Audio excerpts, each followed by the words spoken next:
সম্পৰ্কে এটা ধাৰণা ল'ব লাগিব হোৱাট ইজ হেল্থ। এতিয়া স্বাস্থ্য বুলি ক'লে আমি কেৱল যে ধুনীয়া দেখাত ধুনীয়া বা সবল সুঠাম সেইটোৱে স্বাস্থ্য নহয়। স্বাস্থ্যৰ তিনিটা দিশ আছে। এটা হ'ল শাৰীৰিক মানে ফিজিকেল, এটা হ'ল মেণ্টেল মানসিক, আৰু এটা হ'ল স্পিৰিচুৱেল মানে আধ্যাত্মিক। এই শাৰীৰিক মানসিক আৰু আধ্যাত্মিক অৰ ফিজিকেল মেণ্টেল এণ্ড স্পিৰিচুৱেল এই তিনিটা দিশত যদি এগৰাকী ব্যক্তি সক্ষম হয় তেতিয়াহে তেখেতক সুস্বাস্থ্যৰ অধিকাৰী বুলি ক'ব পৰা যায়। আৰু আজিৰ যিটো সজাগতা এই যিখন সভা আমি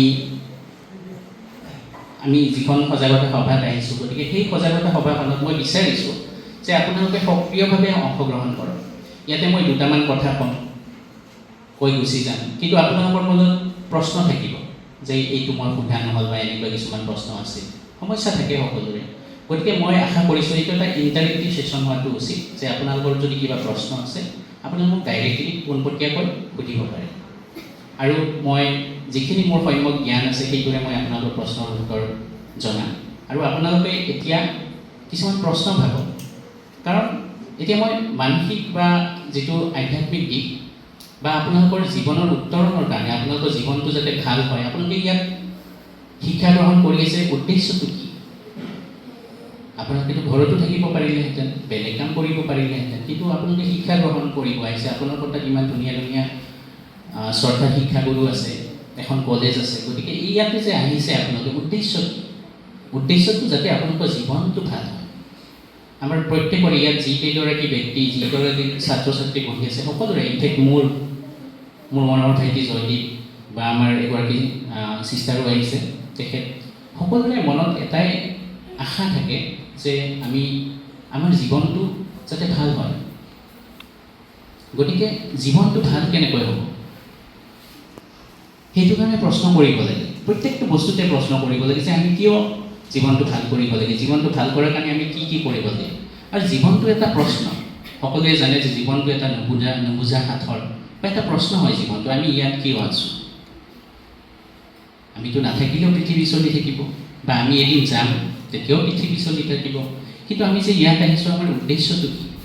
আৰু তোমালোকে জীৱনটো ভাল কেনেকৈ কৰিবা সেই বিষয়ে কেতিয়াবা প্ৰশ্ন কৰিছানে? যদি কৰা নাই আজিৰ পৰাই প্ৰশ্ন কৰা আৰম্ভ কৰা। আৰু মই যে কৈছোঁ যে এটা ইণ্টাৰেক্টিভ ছেশ্যন হ'ব লাগে, যে তোমালোকে প্ৰশ্ন ভাবা এতিয়া যে কি কি প্ৰশ্ন কৰিম মোক, কাৰণ তোমালোকৰ উত্তৰ লাগে। ইয়াতে তোমালোকে আহিছা, ছাৰহঁতৰ পৰা তোমালোকে শিকিছা, শিকি পেলাই সেই প্ৰশ্নৰ উত্তৰ তোমালোকে বহীত লিখিছা, লিখি এটা ডিগ্ৰী পাবা। পিছত গৈ চাকৰিৰ কাৰণে মাথা মাৰিবা, চাকৰি পালে নাপালে নাই, যদি গভৰ্ণমেণ্ট নহয় প্ৰাইভেট, নহ'লে নিজে কিবা এটা কৰাৰ কাৰণে, বা কেতিয়াবা সেইটোও নহয়। গতিকে মই বিচাৰিছোঁ তোমালোকে এজন প্ৰশ্নকৰ্তা হোৱা, তোমালোকে প্ৰশ্ন কৰিব শিকা। বহুতে ভাবে যে উত্তৰ দিয়াটোৱে আচল কথা। তোমালোকক যদি শিক্ষাগুৰুৱে প্ৰশ্ন কৰে, কিবা এটা যদি সোধে যে এইটো মানে কি কোনোবাই জানেনে, হাত দাঙি কিছুমানে থিয় হয় যে মই ক'ম এইটো, কিন্তু উত্তৰ হোৱাতকৈ তোমালোকে প্ৰশ্ন কৰিব শিকা। মই বিচাৰিছোঁ আজি সভাৰ পৰাই তোমালোকে জীৱনটো যদি ভাল কৰিব লাগে প্ৰশ্ন কৰিব শিকা। আৰু এটা কথা মনত ৰাখিবা, যিদিনাৰ পৰা তোমালোকে শুদ্ধ প্ৰশ্ন কৰিবৰ কাৰণে শিকিবা সেইদিনাৰ পৰা তোমালোকৰ জীৱনটো সলনি হ'ব। শুদ্ধ প্ৰশ্ন, যে মই কেনেকৈ কি কৰিব পাৰিম, যে এইটো কৰিলে কেনেকুৱা হ'ব, ভাল ভাল দিশত যিবিলাক প্ৰশ্ন আছে সেই প্ৰশ্নবিলাক যেতিয়াৰ পৰাই তোমালোকৰ মনত উদ্ৰেক ঘটিব তেতিয়াৰ পৰাই তোমালোকৰ জীৱনটো সলনি হ'ব। গতিকে মই আজিৰ পৰাই আৰম্ভ কৰিছোঁ, ইয়াতে যিখিনি আছে, যিখিনি ছাত্ৰ ছাত্ৰী আছে সকলোকে মই অনুৰোধ জনাইছোঁ তোমালোকৰ প্ৰশ্ন ভাবা এতিয়া, যে মোক কি প্ৰশ্ন কৰিবা, আৰু মই বিচাৰিছোঁ প্ৰশ্ন কৰা। য়েছ অৰ ন'? য়েছ অৰ ন'? মই কমকৈ শুনিছোঁ, গতিকে ইণ্টাৰেকশ্যনটো তেনেকৈ yes or no'? Yes, that's like a good awareness meeting. So' এতিয়া তোমালোকে এতিয়া প্ৰশ্ন ভাবা। এতিয়া মই কৈছোঁ, যিহেতু আজি এটা দিশটো কৈ দিলোঁ যে স্বাস্থ্য মানে কি, শাৰীৰিক মানসিক আৰু আধ্যাত্মিক এই তিনিটা দিশত যদি আমাৰ উত্তৰণ ঘটে সেইটোৱে আমাৰ সুস্বাস্থ্য বুলি কোৱা হয়। এতিয়া শাৰীৰিক দিশটোত যেতিয়া আমি ভাবিম সেইটো দিশত কি কি আহিব, এতিয়া আমাৰ যাতে শৰীৰটো সবল সুঠাম হৈ থাকে, আমাৰ যাতে যিটো এটা ওজন থাকিব লাগে, যে এইটো বয়সত ইমান ওজন থাকিলে ভাল বা এইটো হাইটত ইমান উচ্চতাত এইখিনি ওজন থাকিলে সেই ওজনটো মেইনটেইন কৰাটো বহুত ইম্পৰ্টেণ্ট। এতিয়া ওজন মেইনটেইন কৰিবৰ কাৰণে কি লাগিব? ডায়েট লাগিব। ডায়েটটো যথেষ্ট ভাল হ'ব লাগে, ভাল বস্তু খাব লাগে।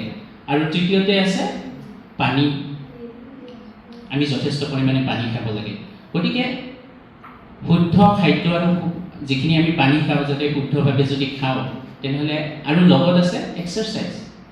গতিকে ডায়েট এণ্ড এক্সাৰচাইজ। এক্সাৰচাইজটো আমি ৰাতিপুৱাৰ পৰা ৰাতিলৈকে যদিও আমি এক্সট্ৰা এক্সাৰচাইজ নকৰোঁ কিন্তু আমি দিনটো ঘূৰা ফুৰা কৰিয়ে থাকোঁ, ঘৰত কাম কৰোঁ, স্কুলত বা কলেজত আহিলে তোমালোকে যথেষ্ট ইফালৰ পৰা সিফাল, ওপৰত যোৱা তলত যোৱা, গতিকে সেইখিনিৰে হৈ যায়। তাৰোপৰি যদি তোমালোকে কিছুমান বস্তু তোমালোকৰ জীৱনত আনি ল'ব পাৰা, লাইক য়োগা, দেন মেডিটেশ্যন, আৰু বাকী যদি তোমালোকে ৰানিং বা জগিং এইবিলাক কৰিব পাৰা যথেষ্ট ভাল। গতিকে ডায়েট প্লাছ এক্সাৰচাইজ এই দুটা বস্তুৱে তোমালোকৰ শাৰীৰিক উত্তৰণত সহায় কৰিব।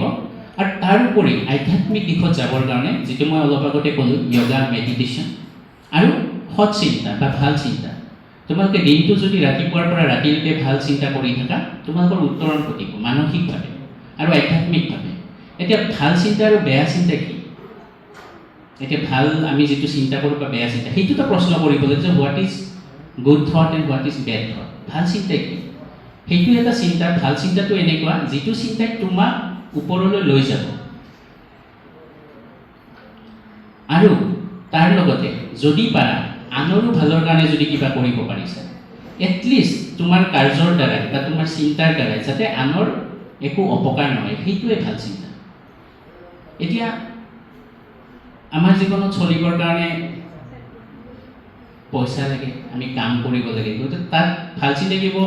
এজন ইয়াতে যিখিনি প্ৰফেচাৰ আছে বা মই এজ এ প্ৰফেশ্যনেল, মই আৰ্ণ কৰোঁ, মই বা এখেতসকলে আৰ্ণ কৰে তোমালোকক শিক্ষা দি, মই আৰ্ণ কৰোঁ ৰোগীক শুশ্ৰূষা কৰি।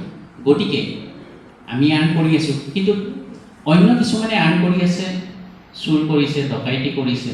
গতিকে তেওঁলোকে আৰ্ণ কৰিছে, তেওঁলোকৰ জীৱন চলাইছে, আমিও আৰ্ণ কৰিছোঁ, আমিও আমাৰ জীৱন চলাইছোঁ। কিন্তু ডিফাৰেঞ্চটো ক'ত আছে? আমি যিটো কাম কৰিছোঁ সেই কৰ্মৰ দ্বাৰা আমাৰ নিজৰটো ভাল হৈছে, বেলেগৰো ভাল হৈছে, আৰু এটলিষ্ট কাৰো অপকাৰ হোৱা নাই। কিন্তু যোনে চুৰ বা ডকাইতি কৰিছে তেওঁলোকে নিজে চলি আছে, কিন্তু তেওঁলোকৰ দ্বাৰা আনৰ অপকাৰ হৈছে। গতিকে ভাল বা বেয়া থট বা ভাল বা বেয়া চিন্তা সেইটো তোমালোকে যদি প্ৰশ্ন কৰা what is good thought, what is bed thought, সেই প্ৰশ্নৰ উত্তৰ তোমালোকে নিজে উলিয়াবলৈ সক্ষম হবে যদি আজিৰ পৰা তোমালোকে প্ৰশ্ন সোধা আৰম্ভ কৰা নিজেই নিজকে।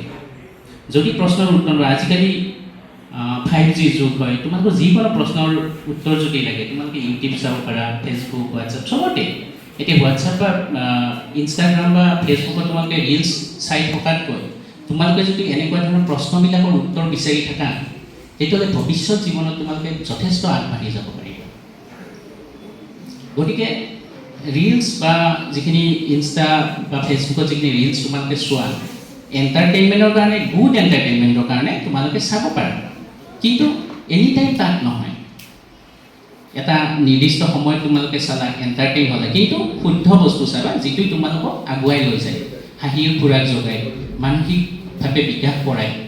আৰু বাকী সময়খিনি তোমালোকৰ যিখিনি প্ৰশ্ন থাকে যে এইটো কিয় হ'ল, এতিয়া মোক আনিছে, মই হয়তো আধা ঘণ্টাৰ কাৰণে ইয়াত কৈ যাম, তাৰ পিছতো তোমালোকৰ প্ৰশ্ন আহিব স্বাস্থ্য সম্পৰ্কে, অহাকালি আহিব, তাৰ পিছদিনা আহিব, সেইবিলাক ক'ত পায়? সেইবিলাক তাতেই পাব।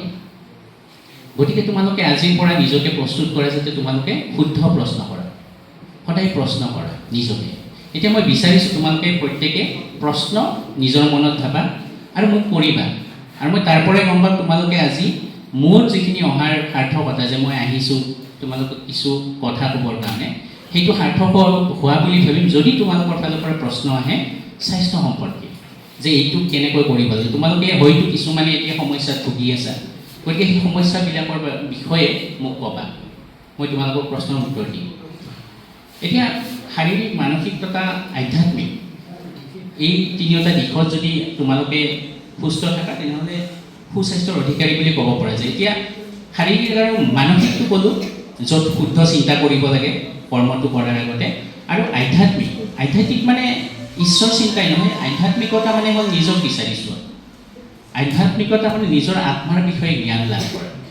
আৰু পৃথিৱীত বহুত কম মানুহ আছে যিবিলাকে এই পৃথিৱীখন সলনি কৰিছিল আধ্যাত্মিক দিশত। এইটো বুদ্ধাৰ পৰা গৌতম বুদ্ধ আছিল, মহাবীৰ আছিল, জেছাছ খ্ৰাইষ্ট আছিল, হজৰত মহম্মদ আছিল, তাৰপিছত কবিৰ আহিছিল, শংকৰাচাৰ্য আছিল, শংকৰদেৱ আছিল। তো এই সকলোবোৰে আধ্যাত্মিক দিশত বহুত দূৰলৈ তেওঁলোকে গৈছিল আৰু তেওঁলোকে সমাজখনক এটা বান্ধোনেৰে বান্ধিব পাৰিছিল। গতিকে আধ্যাত্মিক দিশটো ঠিক কৰিবৰ কাৰণে তোমালোকে মেডিটেশ্যন কৰিব লাগিব, নিজক জানিবৰ কাৰণে প্ৰশ্ন কৰিব লাগিব যে আমি ইয়াত কিয় আহিছোঁ, আমাৰতো উদ্দেশ্য আছে। এতিয়া তোমালোকৰ এই প্ৰশ্নটো উদ্ৰেক হৈছেনে নাই কেতিয়াবা যে আমি আহিছোঁ, জন্ম হৈছোঁ, এতিয়া তোমালোকে পঢ়ি আছা, ময়ো এসময়ত পঢ়ি আছিলোঁ বা আজিও পঢ়ি আছোঁ, তাৰপিছত গৈ এদিন চাকৰি কৰিম, বুঢ়া হ'ম, এদিন মৃত্যু হ'ব, সেইটো অৱধাৰিত। সেই প্ৰশ্নটো আহিছিলে যে আমি এদিন আমাৰ মৃত্যু হ'ব, এইটো এটা ষ্টেজ তোমালোকে পঢ়ি আছা।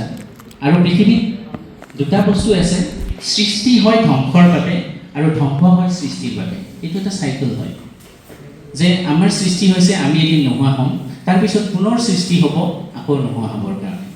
গতিকে আমি অকণমান সময় যিখিনি সময় আমি এই পৃথিৱীত আছোঁ, সেই সময়খিনি যাতে আমি সৎ ব্যৱহাৰ কৰোঁ। গতিকে এই প্ৰশ্নটোৰ যেতিয়াই উদ্ৰেক হ'ব তেতিয়াই তোমালোকে স্পিৰিচুৱেল দিশতো তোমালোকে আগবাঢ়ি যাবা। আৰু যেতিয়া তোমালোকৰ এই দিশটো উন্মোচন হ'ব যে আমি ইয়াত কিয় আহিছোঁ, আমি অকণমান সময়ৰ কাৰণে আহিছোঁ, এই সময়খিনি আমি কি হিচাপে খৰচ কৰিম, আমি ভালত খৰচ কৰিম নে বেয়াত খৰচ কৰিম, সেইটো তোমালোকৰ চইচ। যদি ভালত খৰচ কৰোঁ, পিছত আমি শান্তিৰে বিদায় মাগিব পাৰিম, যিহেতু আমি বিদায় মাগিবই লাগিব এদিন। গতিকে এই তোমালোকে ধুনীয়া সময় এটা পাইছা যে এতিয়া তোমালোকে উঠি অহা ল'ৰা ছোৱালী, তোমালোকে ভৱিষ্যত এই পৃথিৱী, এই দেশ, এই অসমী আই মাতৃ, এই ধুবুৰীৰ কাৰণে তোমালোকেই কাম কৰিব লাগিব ভৱিষ্যতে। গতিকে সেইকাৰণে তোমালোকক প্ৰস্তুত কৰিবৰ কাৰণে অহৰ্নিশে আমাৰ শ্ৰদ্ধাৰ শিক্ষাগুৰুসকলে চেষ্টা কৰি আহিছে। গতিকে তোমালোকে আশাত যাতে চেঁচা পানী নাথাকা, ভৱিষ্যত জীৱনত যাতে তোমালোকে এনেকুৱা কিছুমান কাম কৰি দেখুওৱা য'ত এই শিক্ষাগুৰুসকলৰ, এই ধুবুৰীৰ প্ৰতিজন নাগৰিক, তোমালোকৰ মা দেউতা সকলোৰে যাতে মূৰটো ওখ কৰি থাকিব পাৰে, বুকুখন যাতে ফুলাই হ'ব পাৰে, হয় এইকেইজন মোৰ ল'ৰা ছোৱালী।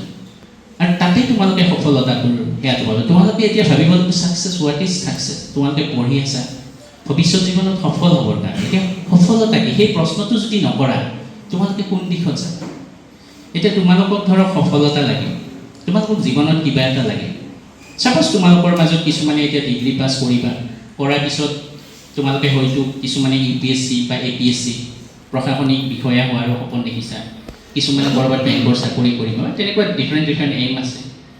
গতিকে তোমালোকক যদি ছাপ'জ APSC লাগে যে আমি অসমৰ প্ৰশাসনিক যিটো পৰীক্ষা হয় তাত দি পেলাই মই ADC, DC বা ভৱিষ্যতে APS কৰি মই DSP বা তেনেকুৱা ধৰণৰ চাকৰি কৰি চক্ৰ বিষয়া হ'ব পাৰা। গতিকে এই যিবিলাক চিন্তাধাৰা তোমাৰ তাত আছে যে তোমালোকে গৈ পেলাই ভৱিষ্যতে এইটো কৰিবা, তোমালোকৰ মাজত আছেনে? সপোন আছেনে নাই? আছেনে নাই? ইয়েছ অৰ ন? গতিকে যদি সপোন আছে, সেই সপোনৰ বিষয়ে প্ৰশ্ন কৰিব লাগিব। ছাপ'জ এতিয়া তোমালোকে ভাবিলে যে অহাকালি তোমালোকে গুৱাহাটী যাবা, তো গুৱাহাটী যোৱাৰ কাৰণে দুটা কথা থাকিব, তোমালোকে গুৱাহাটী যাবা আৰু কিয় যাবা। এইটো তোমালোকে ৰিজাইছো যে তোমালোকে এজন প্ৰশাসনিক বিষয়া হ'বা, কিয় হ'বা। গুৱাহাটীটো হ'ল তোমালোকে প্ৰশাসনিক বিষয়া হ'বা, আৰু গুৱাহাটী কিয় যাবা সেইটো হ'ল তোমালোকে কিয় প্ৰশাসনিক বিষয়া হ'বা। তাত দুটা কথা থাকিব। প্ৰশাসনিক বিষয়া যদি হ'ব বিচাৰে এজন ADC, এটা কথা যে মোৰ তাত থাকি ভাল লাগিব, মোৰ পিছফালে গাড়ী থাকিব, আগফালে গাড়ী থাকিব, মোৰ ছিকিউৰিটি থাকিব, মই পইচা পাম, বা তাত বহুত পইচা থাকে। বহুত পইচাৰ অৰ্থটো কিছুমান চাকৰিৰ ক্ষেত্ৰত যে তাত কিছুমান এনেকুৱা পইচা আছে যে যিখিনি বগা পইচা নহয়, তাৰমানে হোৱাইট মানি নহয়। গতিকে তেনেস্থলত বহুত পইচা ইনকাম কৰা চ'ৰ্চ থকাও বহুতখিনি চাকৰি আছে। গতিকে তোমালোকে যদি লক্ষ্যটো সেইটো হয় যে মই পইচা ইনকাম কৰাৰ কাৰণে মই প্ৰশাসনিক বিষয়া হ'ম, তেতিয়াহ'লে তোমালোকে গুৱাহাটী যোৱাটো ডকাইতি কৰিব যোৱা নিচিনাই হ'ব, যে অহাকালি গুৱাহাটী যাম, কিয় যাম, মই ডকাইতি কৰিব যাম। গতিকে তোমালোকে এতিয়াই প্ৰশ্নটো যে তোমালোকে ডকাইত হ'ব বিচৰা শিক্ষিত ডকাইত, নে তোমালোকে প্ৰশাসনিক বিষয়া হ'বা সমাজখনক আগুৱাই লৈ যাবৰ কাৰণে। সমাজত যিখিনি মানুহে খাব পোৱা নাই, যিখিনি মানুহে পঢ়িব পোৱা নাই, তেওঁলোকক কিবা দিবৰ কাৰণে তোমালোকে যাবা, নে তোমালোকে ডকাইতি কৰিবৰ কাৰণে যাবা, সেইটো তোমালোকে আজিয়ে নিৰ্ধাৰণ কৰি লোৱাটো উচিত। এতিয়া গুৱাহাটী যাবা, ঠিক আছে, প্ৰশাসনিক বিষয়া হ'বা, what's may be that cause, তোমালোকে ডকাইতি কৰিব যোৱা নাই, তোমালোকে সমাজৰ ভালৰ কাৰণে যোৱা। কিন্তু এতিয়া গুৱাহাটী যাবৰ কাৰণে তোমালোকে এইপিনেৰে ওলাই এইপিনে গুচি গ'লা, ৰাইট চাইডে গুচি গ'লা, তোমালোকে কি পাবা? যদি এইপিনেৰে গৈ পেলাই তোমালোকে বালাজান হৈ চিধা গুচি যোৱা, কি পাবা তোমালোকে? আৰু উত্তৰটো কোৱা, প্ৰশ্ন সোধাৰ আগতে কি পাবা? কোচবিহাৰ পাবা। কোচবিহাৰ পাই তাতো কাকো নুসুধিলা, ইয়াতে কাকো সোধা নাই, তোমালোকে কোচবিহাৰ পালা। কোচবিহাৰতো কাকো সোধা নাই, তোমালোকে আকৌ বাওঁফালে গুচি গ'লা, তোমালোকে কি পাবা? কি পাবা? বাংলাদেশ নহয়, আমাৰ ইণ্ডিয়া হৈ পেলাই বাংলাদেশত পাবা বেলেগ, কিন্তু তাততো এয়া থাকিব, পাছপৰ্ট লাগিব। কিন্তু কোচবিহাৰ হৈ লেফ্ট চাইডে গ'লে ৱেষ্ট বেংগল সোমাবা, তাতো কাকো নুসুধিলা, আকৌ বাওঁফালে গ'লা, গৈ বিহাৰ হৈ তোমালোকে ইউ পি, দিল্লী এইবিলাক ওলাই যাবা। কাৰণটো কি? তোমালোকে দিল্লী যাব ওলাইছা, গুৱাহাটী যাব ওলাইছা, কিন্তু তোমালোকে এতিয়া কাকো সোধা নাই, এই ঠাইটোত কাকো সোধা নাই যে গুৱাহাটী কোনফালে যায়। জাষ্ট তোমালোকে ওলাই গৈছে, গৈ ঢোলৰ ওপৰত ঢোল কৰি তোমালোকে গৈ পেলাই দিল্লীত গৈ গম পালা যে গুৱাহাটী এইটো। তাত গৈ তোমালোকৰ ব্ৰেইনটোৱে কাম কৰিলে যে মই সুধিব লাগিব দিল্লী কোনফালে। দিল্লীত গৈ গম পালে যে এইপিনে। আকৌ তোমালোকে দিল্লীত গৈ পেলাই চব ঠিক ঠাক কৰি ষ্টেচনত গ'লা, গৈ তাতে অৱধ আছাম এক্সপ্ৰেছ বা এইবিলাক যিবিলাক আছে নৰ্থ ইষ্ট এক্সপ্ৰেছ, সেইবিলাকত গৈ পেলাই গুৱাহাটী ষ্টেচনত পল্টন বজাৰ। তাত তোমালোকৰ বহুত সময় খৰচ হৈ গ'ল। তোমালোকে যদি 4 ঘণ্টাত গুৱাহাটী পাব লাগিছিল, তোমালোকে 5 দিনত গৈ গুৱাহাটী পালা। কাৰণটো কি? এই ঠাইখিনিত তোমালোকে কাকো নুসুধিলা, প্ৰশ্ন নকৰিলা তোমালোকে কাকো যে মই গুৱাহাটী যাম কোনফালেৰে যায়। বুজি পাইছা? তেনেকৈ তোমালোকে প্ৰশাসনিক বিষয়া হ'বা, তোমালোকে বেংকৰ কাম কৰিবা, বা যিকোনো তোমালোকৰ সপোন আছে। আজি তোমালোকৰ প্ৰত্যেকৰে এটা সপোন আছে, কাৰণ সপোনে জীয়াই ৰাখে সকলোকে। গতিকে সেই সপোনৰ বিষয়ে তোমালোকে যদি তোমালোকৰ শ্ৰদ্ধাৰ শিক্ষাগুৰুসকল বা যাক সুধিব পাৰি, তেওঁলোকক যদি আজিয়ে সুধি নোলোৱা, তোমালোকে গুৱাহাটী যাব গৈ পেলাই তোমালোকে দিল্লীত অৱতৰণ কৰিবা। আৰু তোমালোকৰ তেতিয়ালৈকে 30-40 বছৰ পাৰ হৈ যাব, তোমালোকে লক্ষ্যস্থানত উপনীত হ'ব নোৱাৰিবা। যেতিয়া তোমালোকৰ 38-39 ইয়াৰ্ছ পাৰ হৈ যাব, যেতিয়া তোমালোকৰ প্ৰশাসনিক পৰীক্ষা দিয়াৰ কাৰণে এজো নাথাকিব, তেতিয়া তোমালোকে ভাবিবা যে আমি যেতিয়া কলেজত পঢ়ি আছিলোঁ, PB কলেজত পঢ়ি আছিলোঁ, আমাৰ লগত কল্যাণ দাস ছাৰ আছিল, হাছিব মহম্মদ ইকবাল ছাৰ আছিল, আৰু যথেষ্টখিনি শিক্ষা কৰিছিল। তেওঁলোকক আমি কিয় প্ৰশ্ন নকৰিলোঁ যে এইটো কৰিবৰ কাৰণে ৰাইট ডাইৰেকশ্যনটো কি হয়, শুদ্ধ পথটো কোনটো? আমি 15-16 বছৰ এনেই কটাই দিলোঁ। গতিকে তোমালোকক সেইকাৰণে কৈছোঁ, শুদ্ধ প্ৰশ্ন কৰিব শিকা। আৰু যিদিনাই শুদ্ধ প্ৰশ্ন কৰিবা, সেইদিনাৰ পৰাই তোমালোকৰ জীৱন সলনি হ'ব।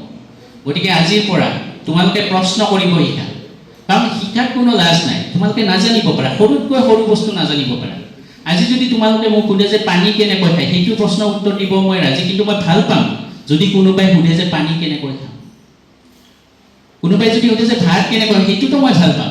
তোমালোকে যদি লাজ নকৰি সুধিবৰ কাৰণে, সেই মানুহজনে এসময়ত গৈ প্ৰশাসনিক বিষয়া হ'ব বা ডাঙৰ কিবা কৰিব, যোনে আজি সৰু সৰু প্ৰশ্ন সুধিব, সৰুতকৈ সৰু প্ৰশ্ন। লাজ কৰাৰ কোনো প্ৰয়োজন নাই, কাৰণ সেই প্ৰশ্নবিলাকে তোমালোকক ভৱিষ্যত জীৱনত বহুত আগলৈ লৈ যাব। গতিকে তোমালোকে আজিৰ পৰা কি সুধিবা? জোৰত কোৱা, কি সুধিবা?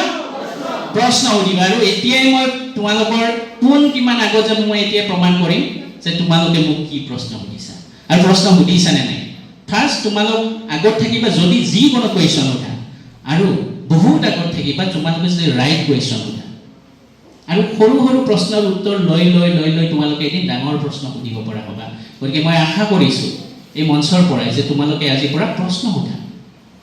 গতিকে এতিয়া মই আহিছোঁ যিটো নেক্সট পাৰ্টটো আছিলে যে নাৰী স্বাস্থ্য সজাগতা। গতিকে ইয়াত যথেষ্টখিনি মই নাৰী দেখিছোঁ, ছোৱালী দেখিছোঁ। গতিকে তোমালোকৰ ফালৰ পৰা এতিয়া প্ৰশ্ন ৰেডি কৰে যে তোমালোকে মোক কি প্ৰশ্ন সুধিবা। তোমালোকৰ মনত যিকোনো প্ৰশ্ন থাকিলে, কাৰণ সেই প্ৰশ্নৰ উত্তৰ জানিলেহে তোমালোকৰ সমস্যাবিলাক সমাধান হ'ব। এতিয়া নাৰী আৰু পুৰুষ বা ল'ৰা আৰু ছোৱালীৰ স্বাস্থ্যৰ মাজত ডিফাৰেঞ্চ আছে, কিন্তু কিছুমান বস্তু একেই আছে।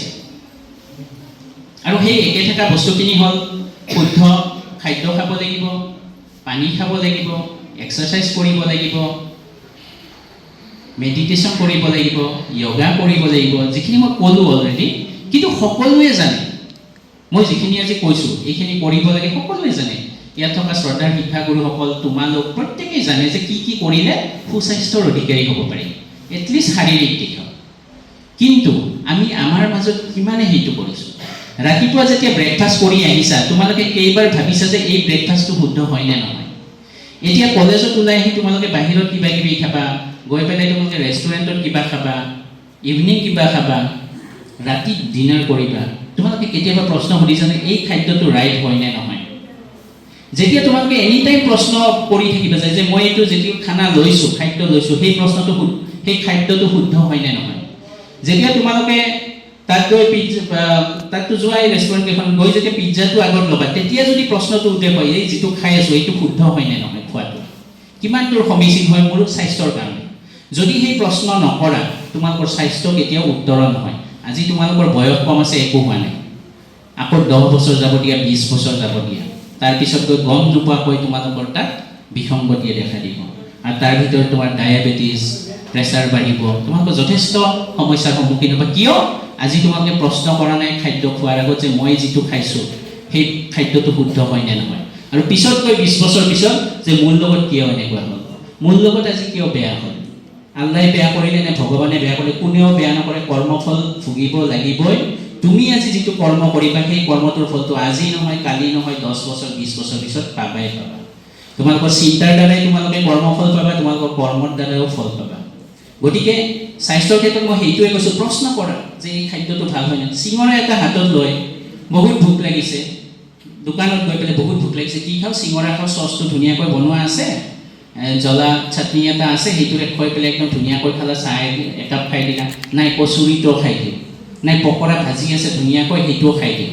কিন্তু জানানে এই যিবিলাক ভাজি আছে সেই গোটেইবিলাক পাম অইলত বনোৱা, মষ্ট অফ দ্য থিংছ পাম অইলত। পাম অইলটো বহুত আমাৰ স্বাস্থ্যৰ কাৰণে ক্ষতিকাৰক হয়। সেইটো কাৰণে গেষ্ট্ৰাইটিছ হ'ব পাৰে, তোমালোকৰ বদহজম হ'ব পাৰে, তোমালোকৰ স্বাস্থ্যৰ অৱনতি আজি নঘটিলেও পিছত ঘটিবই ঘটিব। গতিকে মই যে প্ৰশ্ন কৰিব যে কৈ আছোঁ, সেইটো খাদ্যটো আহি গ'ল যে প্ৰশ্ন কৰিবা যে এই খাদ্যটো ৰাতিপুৱা খাই আহিছা, দৌৰাদৌৰিকৈ চাহ একেবাৰে বিস্কুট দুখন খাই আহিছা, আহি পেলাই এতিয়া গৈ কেণ্টিনত কিবা খালা, পৰঠা খালা, পুৰি খালা, ইভিনিং গৈ তোমালোকে ঘৰত গৈ ভাত খাই ইভিনিং গৈ আকৌ পিজ্জা পাতি খাবা, ৰাতি গৈ ধুনীয়াকৈ ভাত খাবা, মাছ থাকিব পাৰে, মাংস থাকিব পাৰে, কণী থাকিব, আৰু সেইটো খাই তোমালোকে শুই যাবা। তো আমি ৰাতিপুৱাৰ পৰা যদি আমি চাই লওঁ যে ৰাতিপুৱা আমি অকণমান বস্তু খাই আহিলোঁ, তাৰপিছত কলেজ বা স্কুলত আমি চাহ তাহ খাই থাকিলোঁ, দুপৰীয়া কিবা কিবি খাই ল'লোঁ, পৰঠা পুৰি, ৰাতি গৈ ধুনীয়াকৈ ভাতটো খাই আমি শুই দিলোঁ। আমাক এনাৰ্জিৰ কেতিয়া প্ৰয়োজন? আমাৰ ৰাতি শুৱাতে প্ৰয়োজন নে ৰাতিপুৱা প্ৰয়োজন? ৰাতিপুৱা। তো ৰাতিপুৱা আমি 2খন বিস্কুট আৰু চাহ খাই আহিছোঁ, আমি দিনটোৰ কাৰণে ওলাই আহিছোঁ, দিনটোত আমাৰ বহুত কাম থাকিব, তেতিয়া প্ৰয়োজন আছিল। আৰু ৰাতি যেতিয়া আমি 1 কাঁহী ভাত খাই মাছ 2 পিচ বা মাংস এবাতি, কেতিয়াবা তোমালোকৰ মাজত ক'বা যে দাদাক বেছি দিছা 1 পিচ মাংস, মোক লাগে, তেনেকুৱাও হয়। গতিকে ৰাতি আমি ভালদৰে খাই শুই যাওঁ। আমাৰ অসমীয়া বা আমাৰ ভাৰতৰ সমাজ ব্যৱস্থাত তেনেকুৱাই যে আমি ৰাতি বেছিকৈ খাওঁ। ৰাতি খাই তোমালোকে ডকাইতি কৰিব যাবা নে খেলিব যাবা নে ফুটবল খেলিবা নে কি কৰিবা, কি কৰিম বুলি ভাবা কোৱাচোন? ৰাতি যে তোমালোকে ভাত ইমান খাই লোৱা, খাই পেলাই যে শুই যোৱা, উদ্দেশ্য কি? কাষত কান্ধত কোদালখন লৈ পথাৰত গৈ খেতি কৰিবা, গৰু হাল লৈ পেলাই তোমালোকে মৰণা মাৰিবা, নে তোমালোকে মাছ মাৰিব যাবা, কি কৰিব যাবা ৰাতি ভাত ইমান বেছি খাই পেলাই? কেতিয়াবা প্ৰশ্ন উদয় হৈছে? গতিকে আমাৰ বছৰৰ পিছত বছৰ যেতিয়া আমি এই খাদ্যাভ্যাস লৈ যাম, যেতিয়া 40 বছৰ আহিব, আঁঠুৰ বিষ গৈ পেলাই তোমাৰ প্ৰেছাৰটো বাঢ়িছে, মূৰটো ঘূৰাইছে, চুগাৰটো বাঢ়ি গ'ল, কিয়? নাই ভগৱানে মোৰ লগত বেয়া কৰিলে, আল্লাই মোৰ লগত বেয়া কৰিলে। ভগৱান বা আল্লাই কৈছিল নেকি যে ৰাতিপুৱা 2খন বিস্কুট খাই আহিবা, ৰাতি 1 কাঁহী ভাত খাই লৈ পেলাই শুবা? কেতিয়াওতো কোৱা নাই। ভগৱানে এটা বস্তু দি দিছে, তোমালোকক এটা ব্ৰেইন দিছে, যিটোৱে প্ৰশ্ন কৰিব পাৰে, যিটোৱে সঁচা মিছাৰ পাৰ্থক্য জানিব পাৰে। বিবেক এটা দিছে যে এই বস্তুটো যদি কৰোঁ, কেতিয়াবা তোমালোকে ভাবিছানে আমাৰ যিটো খাদ্যাভ্যাস যে ৰাতিপুৱাৰ পৰা ৰাতিলৈ আমি কি কৰি আছোঁ? গতিকে এই প্ৰশ্ন কৰাৰ যিটো অজুহাত যে প্ৰশ্ন তোমালোকে নকৰা, সেইকাৰণে গৈ আমাৰ হেল্থটো ডিটৰিয়েট কৰে, আৰু পিছত গৈ আমি দোষাৰোপ কৰোঁ, আমি যাক প্ৰাৰ্থনা কৰোঁ যে মোৰ লগত কিয় এনেকুৱা হ'ল। গতিকে ভগৱান বা আল্লাহক দোষ দি লাভ নাই। তেওঁৰ যিটো কাম আছিল আমাক সৃষ্টি কৰা, সেই সৃষ্টিটো কৰিছে, আৰু সৃষ্টি কৰাৰ উদ্দেশ্যও এটা যে আমি আকৌ সৃষ্টিত অৰিহণা যোগাই আমাৰ আকৌ ধ্বংস হ'ব। আৰু তেওঁ যোনে সৃষ্টি কৰিছিল, the creator, he has given আছ দ্য ব্ৰেইন, আমাক এটা বিবেক দিছিল, আমাক ব্ৰেইন দিছে যিটোৱে চিন্তা কৰিব পাৰে। আৰু তোমালোকৰ কামটো হ'ল এতিয়া চিন্তা কৰা, প্ৰশ্ন কৰা, শুদ্ধ উত্তৰটো উলিওৱা আৰু জীৱনত আগবাঢ়ি যোৱা। খাদ্যৰ ক্ষেত্ৰতো মই বৰ বিশেষ খাদ্যৰ ভিতৰত এইটো খালে এইটো বেমাৰ, মই সেইটো ক'ব যোৱা নাই। জাষ্ট প্ৰশ্ন কৰা যে এইটো খালে মোৰ কি লাভ হ'ব, বা মই আজি যিটো পদ্ধতিত চলি আহিছোঁ সেইটোৱে কিবা লাভ দিব নেকি? নিদিয়ে। তোমালোকে ৰাতিপুৱা ভাত খোৱা, ৰাতি সম্পূৰ্ণ ওলোটাই দিয়া। ৰাতি যিখিনি এক কাঁহী ভাত খাই আছা, তোমালোকে মাছ খোৱা, মাংস খোৱা, কণী খোৱা, what ever you may like, anything, ৰাতিপুৱা একদম গৌক ৰাখে খাই পেলাই ডিঙিলৈকে খাই আহা। বমি কৰিব পৰাকৈ খোৱা, একো প্ৰব্লেম নাই, কাৰণ দিনটোত তোমালোকৰ সেইখিনি ওলাই যাব এনাৰ্জি। দুপৰীয়া মিডিয়াম চাইজৰ খোৱা। এটা কথা কোৱা হয়, ৰাতিপুৱা খানাটো নিজেই খাবা যিমান পাৰা। দিনৰ খানাটো শ্বেয়াৰ কৰি খাবা। যদি টিফিন আনা, তোমালোকৰ লগত দুই এজনক খুৱাই দিবা যে খা।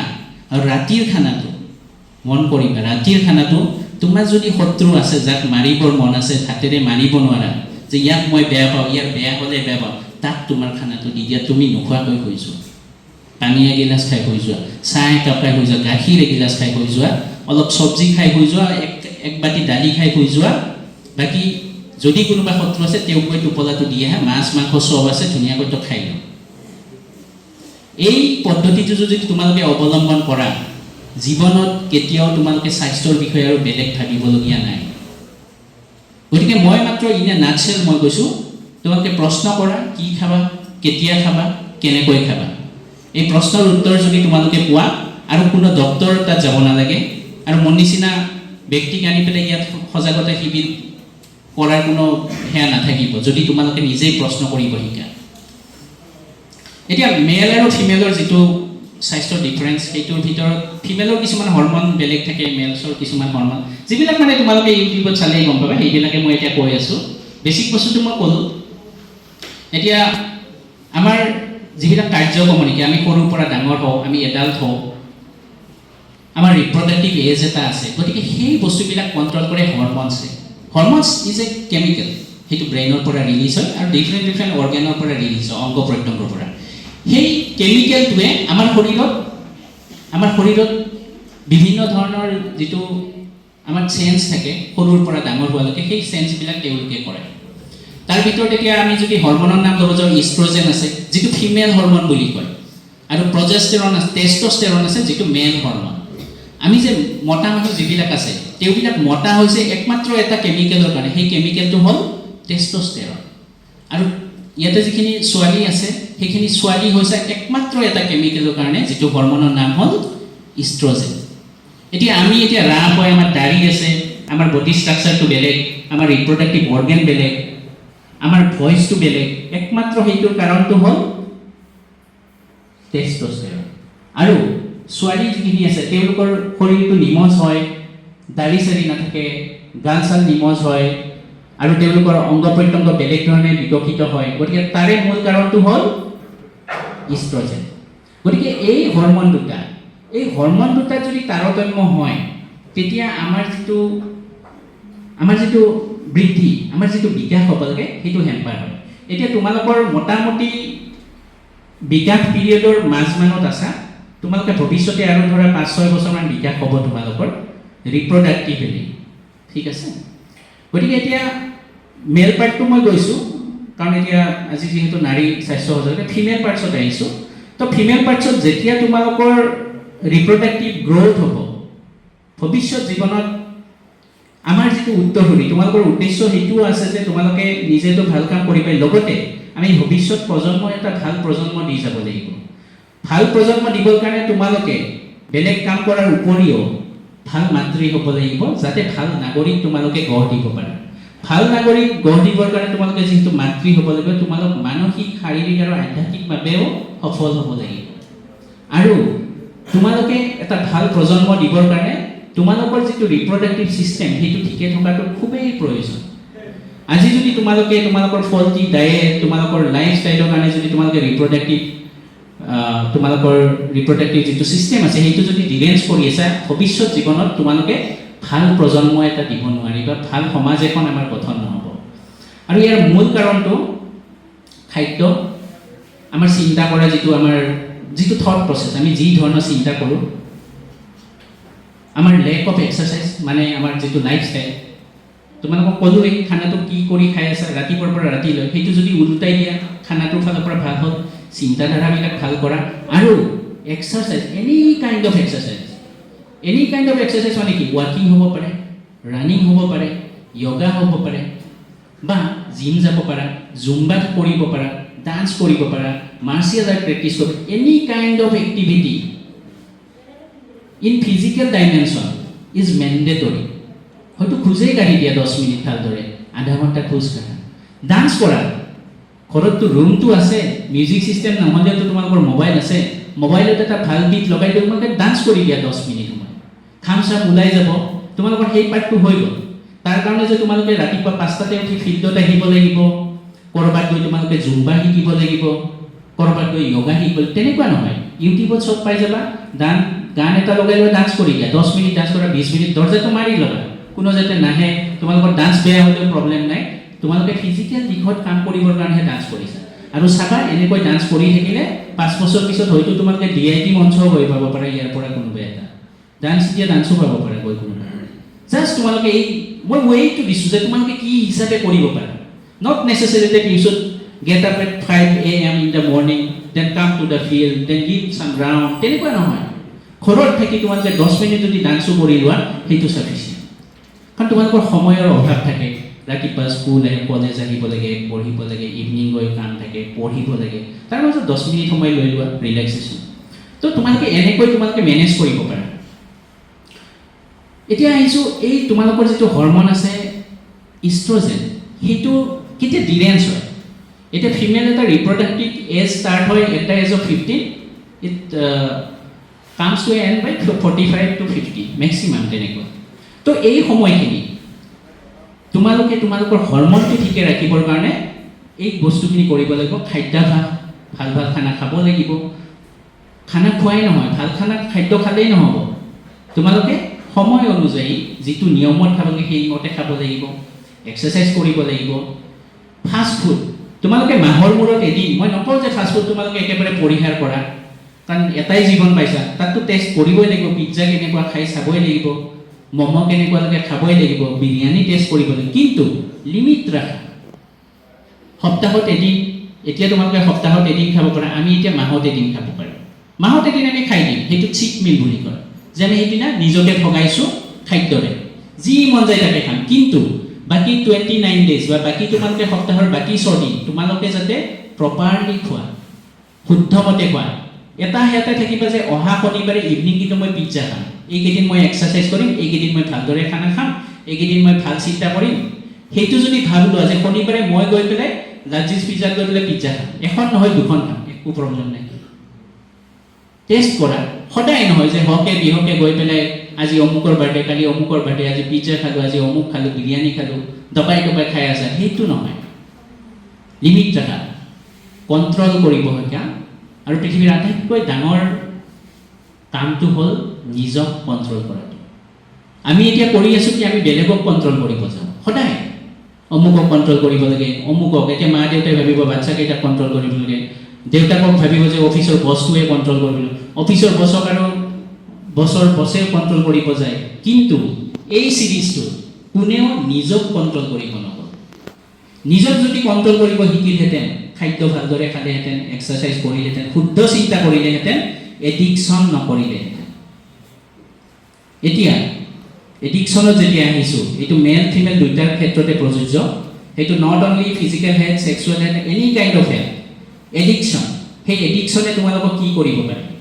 এতিয়া আমি সচৰাচৰ আমি এনকাউণ্টাৰ কৰি আছোঁ, এটা এজ অফ 40 আমাৰ তাত কাপলছবিলাক আহে, তেওঁলোকৰ সন্তান নহয়, বহুত ডাঙৰ মূল কামৰণি এটা, সন্তান নহয়।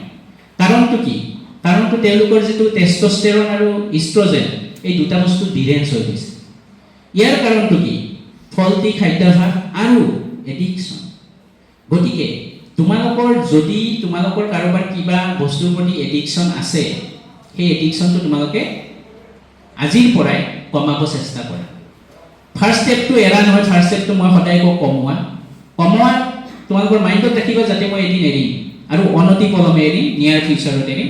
গতিকে কিবা any kind of addiction, like gutka থাকিব পাৰে, চিগাৰেট থাকিব পাৰে, আদাৰ ফৰ্মছ অফ টবাকো থাকিব পাৰে, এলকহল হ'ব পাৰে, ড্ৰাগছ হ'ব পাৰে, এনি কাইণ্ড অফ এডিকশ্যন। তোমালোকৰ জীৱনটো শেষ কৰিবৰ কাৰণে এটা বস্তুৱে সাফিচিয়েণ্ট সেইটো হ'ল মাদক দ্ৰব্য বা ড্ৰাগছ বা টবাকো এইবিলাকৰ এডিকশ্যনে তোমালোকৰ জীৱনটো বৰবাদ কৰিব। ইয়াতে তোমালোকে যিমানে চাইন নকৰা, টপ কৰিব পাৰা, তোমালোকে ফিউচাৰত কোনোবাই APS ক্লিয়াৰ কৰিব পাৰা, কিন্তু after 20 years you will be destroyed. And Ernest Hemingway কৈছিল এটা কথা, a man can be destroyed but never defeated. আৰু সেইটো তোমালোকে এডিকশ্যন এৰাৰ ক্ষেত্ৰত ইউজ কৰিবা। এ মেন কেন বি ডেষ্ট্ৰয়ড, শেষ হৈ যাব পাৰে, বাট নেভাৰ কেতিয়াও হাৰিব নোৱাৰে। আৰু তোমালোকে এডিকশ্যনৰ ওপৰত হাৰিব নোৱাৰা, যে কিবা এটা বস্তু এৰিব নোৱাৰোঁ তেনেকুৱা কথা নহয়। সেই বাক্যশাৰী মনত ৰাখিব, a man can be destroyed but never defeated. Addiction তোমালোকে ডেষ্ট্ৰয় কৰিব পাৰা, কাৰণ তোমালোক কেতিয়াও হাৰিব নোৱাৰা। আৰু তোমালোকে যদি হাৰিলাহেঁতেন তোমালোকে আজি জন্মই নহ'লাহেঁতেন, গতিকে তোমালোকে হাৰিব নোৱাৰা, সেইকাৰণে তোমালোকে জীয়াই আছা। গতিকে এডিকশ্যন তোমালোকে at any cost you have to cut down and you have to quit any kind of addiction.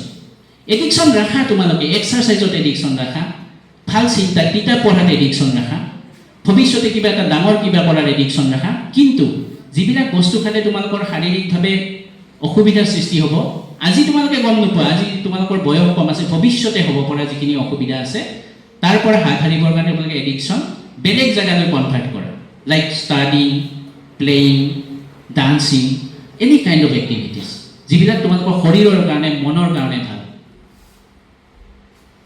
এতিয়া আন এটা সমস্যা মই ফিমেলখিনিৰ কাৰণে কৈছোঁ, তেওঁলোকৰ সমস্যাটো হ'ল PCOD বা PCOS। তোমালোকে নামটো শুনিছানে? PCOD আজিকালিতো বহুতে শুনিছানে নাই? ফিমেলখিনি সুধিছোঁ, তোমালোকে শুনা নাই? PCOD বা PCOS। PCOD means polycystic ovarian disease বা PCOS means polycystic ovarian syndrome. সেইটো বহুত কমন আজিকালি। Almost 50% of female encounter PCOD or PCOS।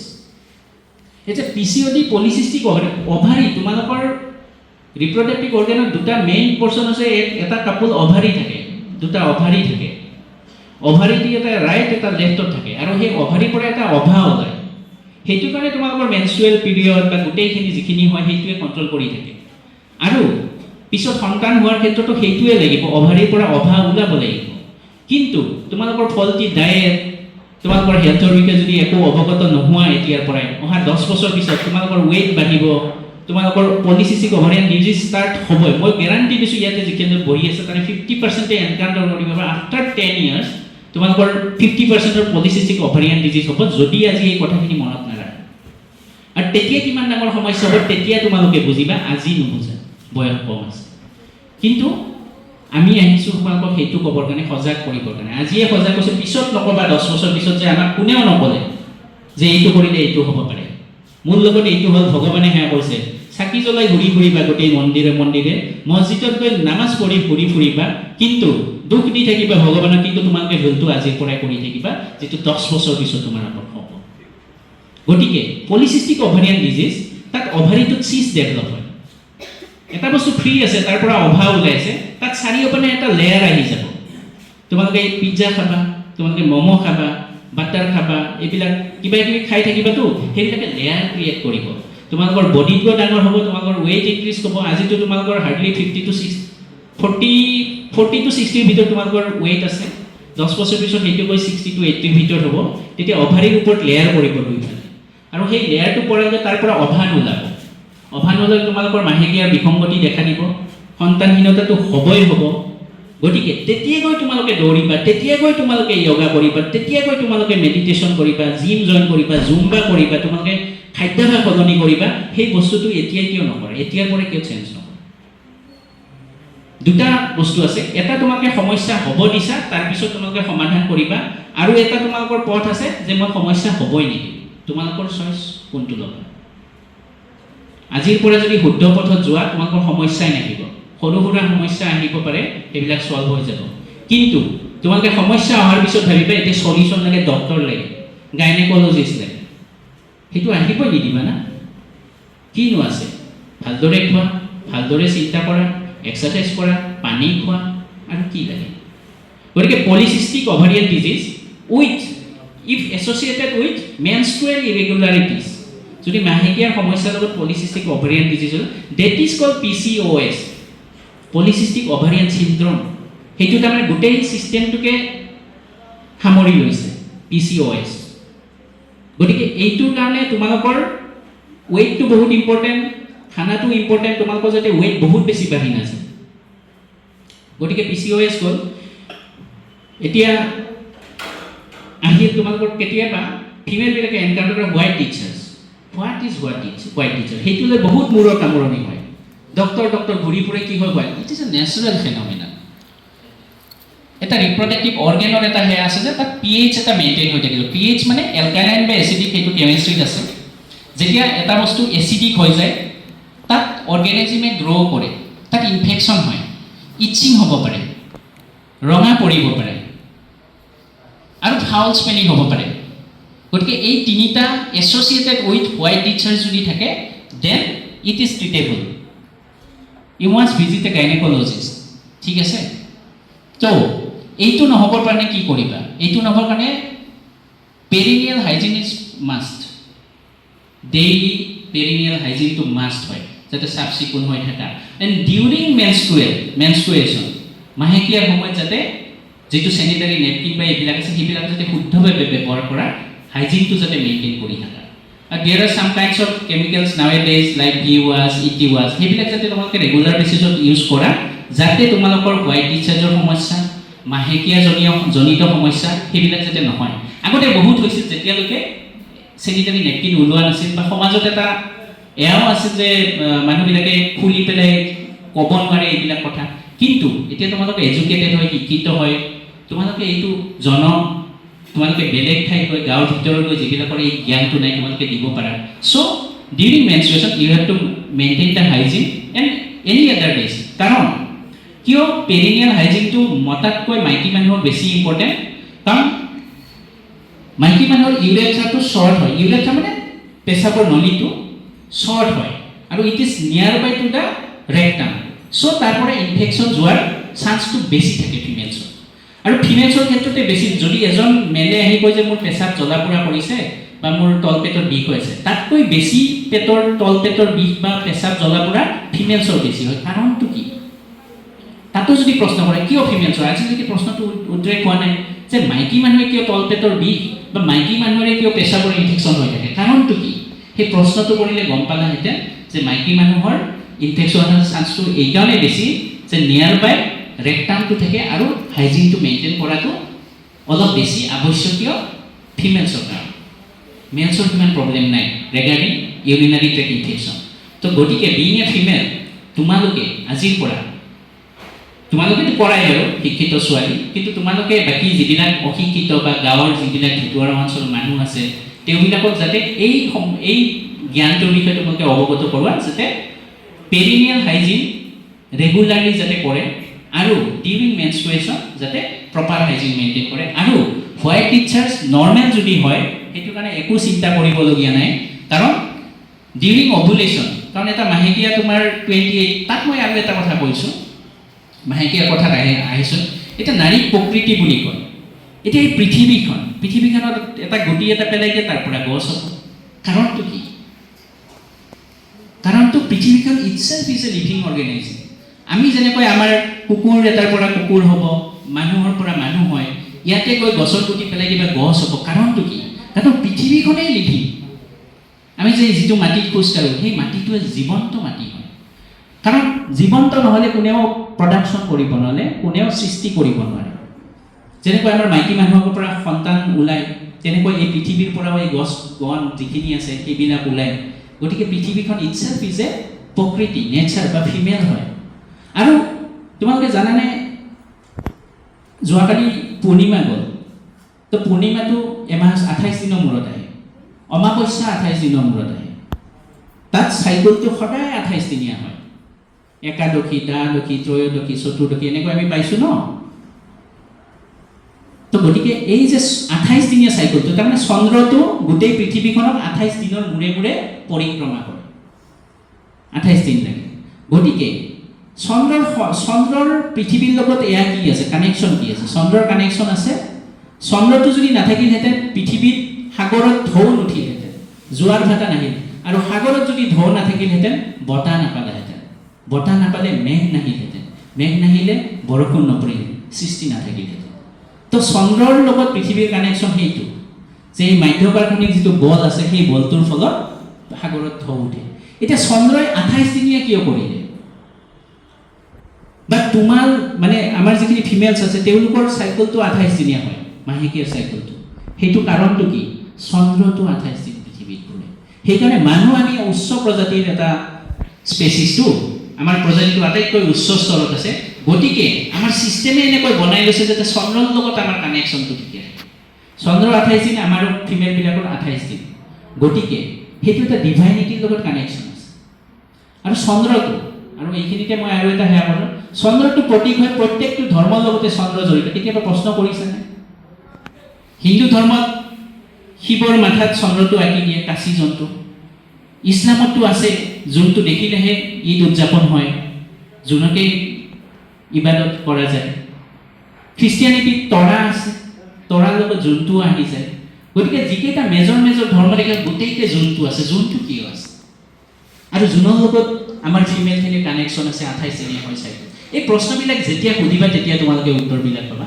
গতিকে এই 28 দিনটো গৈ পেলাই যদি 30 দিন হয়, কিছুমানৰ 26 দিন হয়, কিছুমানৰ 20 দিন, কিছুমানৰ মিছ হয়, কিছুমানৰ নহয়, তাৰে মূল কাৰণটো হ'ল তোমালোকে প্ৰকৃতিৰ লগত এলাইনমেণ্টত নাই। এলাইনমেণ্টত থাকিবৰ কাৰণে তোমালোকৰ বডিটো এলাইনমেণ্টত থাকিব লাগিব। শুদ্ধ খানা, এক্সাৰচাইজ, পানী আৰু শুদ্ধ চিন্তা। এতিয়া মোটামুটি কাভাৰ হৈ গ'ল white discharge, menstruation, then PCOD, PCOS, ইনফাৰ্টিলিটিৰ কাৰণবিলাক। এতিয়া তোমালোক ইনফাৰ্টিলিটি মানে সন্তানহীনতা।